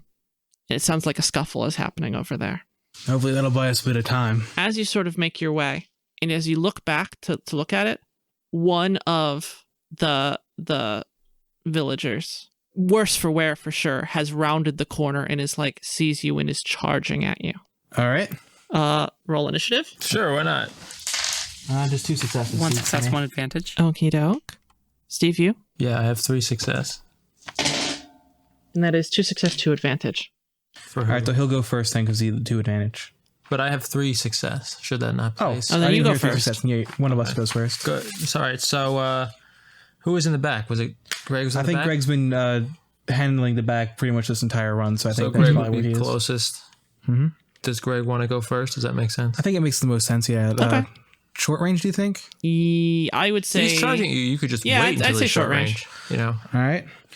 Well, Greg's going to take aim with a shotgun. All right, so take aim and then fire. I mean, at this point, I'm not really worried about making noise because with making that scuffle, we already made a good amount. Yeah. All right. So range heavy. So just 1 success, 1 advantage. Okie doke. What's the damage on that? Damage 8, so 9 damage total and an advantage, which I don't think I can really use to... You can pass a blue along to someone else. Oh, right. That only costs 1 for that, doesn't it? Yeah. I guess I'll pass it along to Anna because she has the biggest gun. Okay, and the damage? It would be 9 total damage with the success added in. Dang, okay.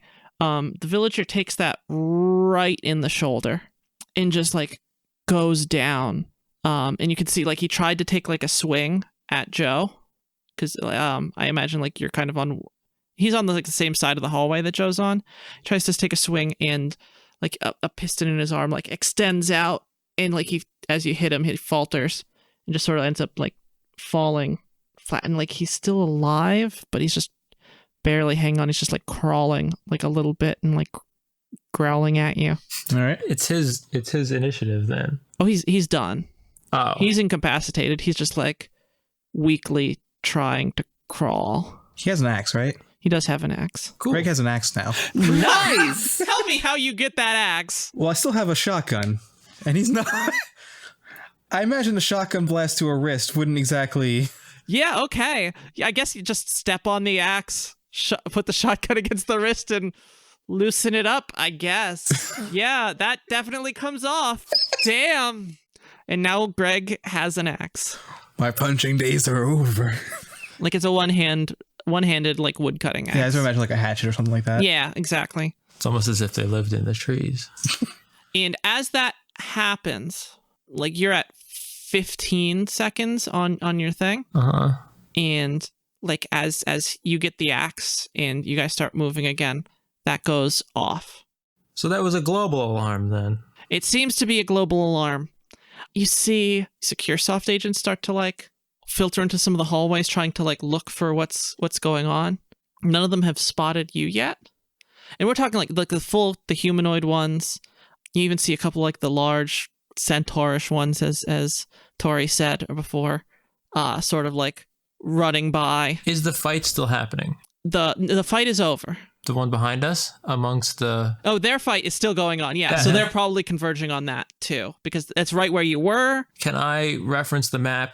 Maybe, I don't know, roll some check to see if I can, like, hide us in an area still, somewhere? For the moment, wirelessly connected to... So once you've connected, you're now wirelessly connected to that computer still. Oh, okay. For a bit. And not only do you bring up the map from before, you can actually see SecureSoft dots running and moving around it. That's good. So we're gonna play Pac-Man now. You gonna chart a clear course? Yeah.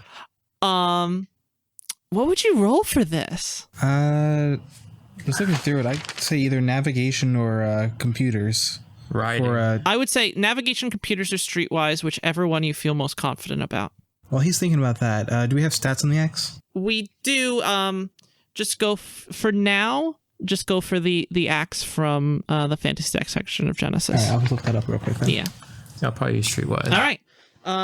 And with the map, I'll give you another blue. Okay. And so with the map, you have a blue and the option to do it as streetwise because you're able to see where everyone's at and all right, figure out those patterns.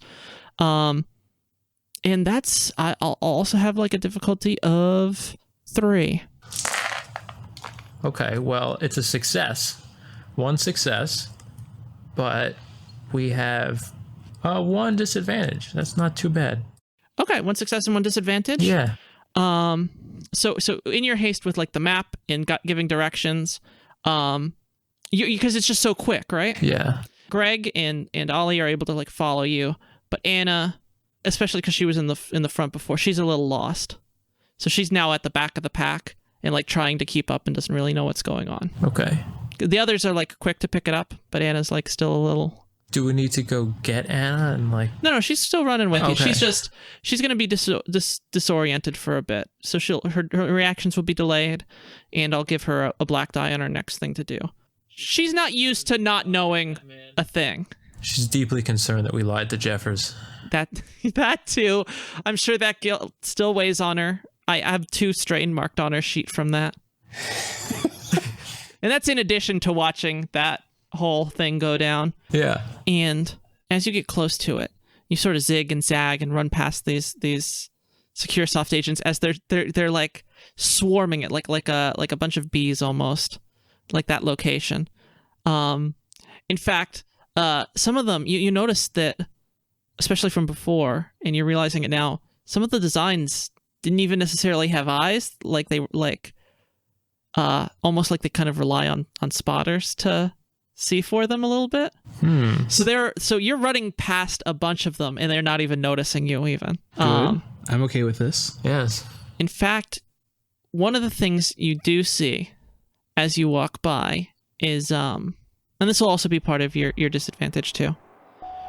You see like a large bipedal one where instead of the white plating that it had before, it has like black plating, and it has like a very fake but realistic face plate with like machinery back behind it like a head shouldn't, but still like a human-ish oval face plate and maybe even a little artificial hair or something. And as it walks by, unlike the other ones that are running past you, it turns and very clearly sees you and makes a gesture and continues walking towards the fight. Like a rude gesture? What Can I ask kind Greg of... what the fuck? As if to say like, later. Well, that's both new and worrying. Fantastic. I'm having a good day so far. You've never seen one of those? I've never seen one of those, and I've never seen one of those. Oh, good. Good, excellent. Let's try to get this done and leave before he decides to come back. And so you run into the next room. Yeah. Is he marked differently on the map or not? He is not marked on the map, you notice. Oh, good. Neat. Yeah, good. Yes. Let's keep going. Yes. The 3 of you like finally like run into like it honestly, you find like if you concentrate even on the map, it can tell you like which ones have what capabilities even. Okay. This is information that you're just getting from the live version of this. Yeah. You will not be able to store most of this. Okay. Am I able to keep like a blueprint of the office plan? I'll let you keep like a save of it, so you won't be able to like always see where SecureSoft are always. Yeah. Oh yeah, that makes sense. Like essentially, you've kind of downloaded like an incomplete bestiary of them. Okay. What kind of capabilities are we talking? Like some of them, like it says, like are specifically like pursuit models. Some of them like have ranged capability. I'm just gonna like call out specific models as they run by. You also see a key, like a visual key, color-coded one for like the different classes of them, and it's listed like in different tiers of like ruby, emerald, sapphire, like a series of like classes and ranks, model types, details on like some of their construction and stuff. This is like the weirdest safari trip where they're like, look at that's one of those, and then look over there. But so you're able to avoid the ones that actually do have like visibility, and you're able to avoid some of the spotters. Okay. Like how many are there? Is there just like tons of them? Or Well, again, they can just make them so infinite. Yeah. But like some of them are definitely like prefab builds that are already there. And while this is happening, you can see even some of the panels, because like what you saw before was kind of like connecting to the walls was this sort of like that goo turned into the same sort of weird sinewy material that like the spotters in the inside of the SecureSoft agents have. And like they start like jostling around and moving a little bit and shaking as like the whole thing is going down. And you're able to avoid any spotters on the way. okay. And you make it. You guys make it. You burst into this room with the large central unit. And as you do, you can tell they finally found the computer connection, and your connection to that computer is severed. Okay. So you don't get any map data now. They don't know where you are. You were able to cut it off before that. But and you bust into the room, the three of you. Anna, a good bit behind, but trying to catch up. And it's the large, oversized central spotter unit. And it's growing out of the wall. It's like growing out of the hull of the Holy Motor Corporation building. And where it's growing, it's like at the center point. It's like the one part of the room that's not SecureSoft construction. And it's like a large sigil in the shape of the SecureSoft logo, almost, that you noticed from the design specs you saw.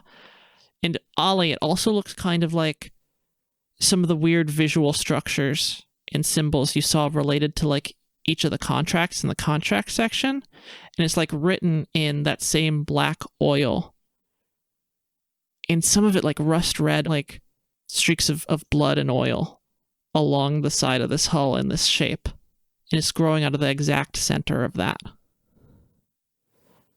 I'm sure that means nothing. It sees and notices you. I mean, we did bust in the room. You did bust in the room. Yeah. Something tells me the buttons ain't gonna work on this thing.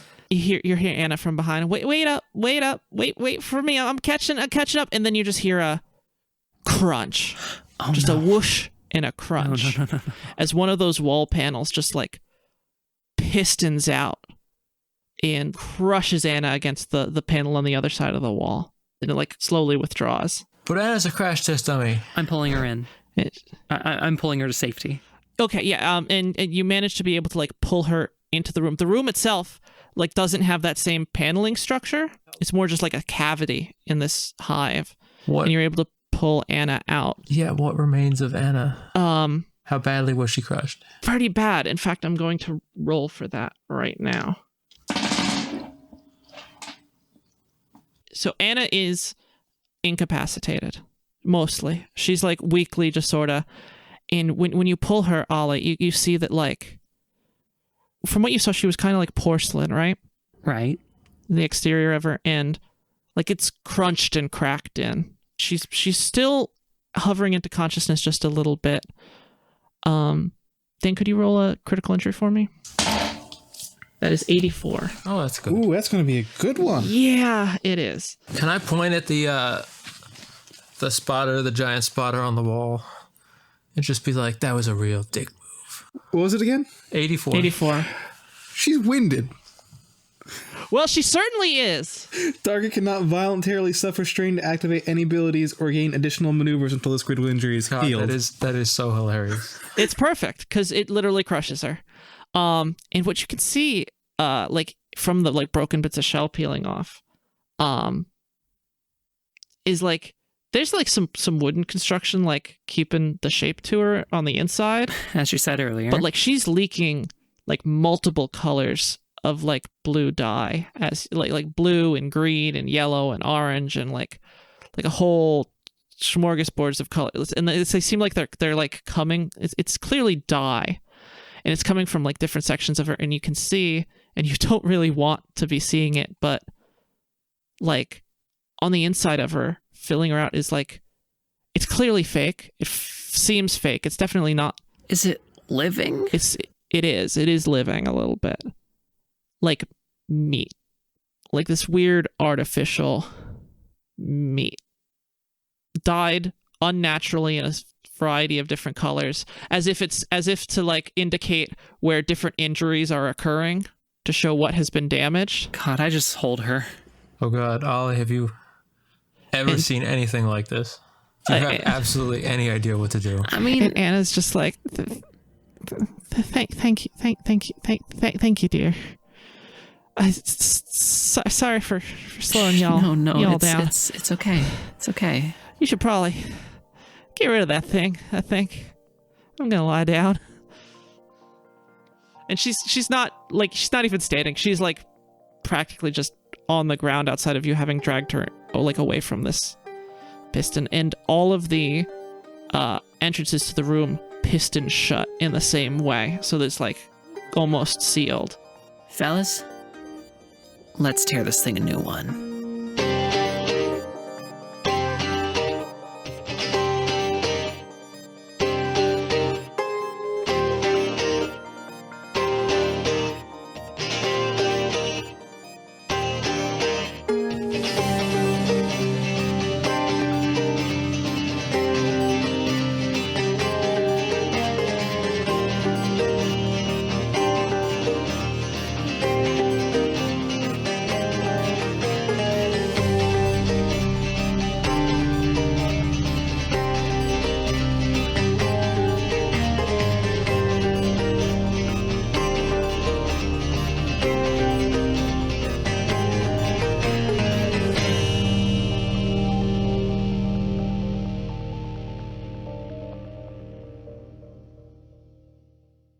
Is it still recording? Yep.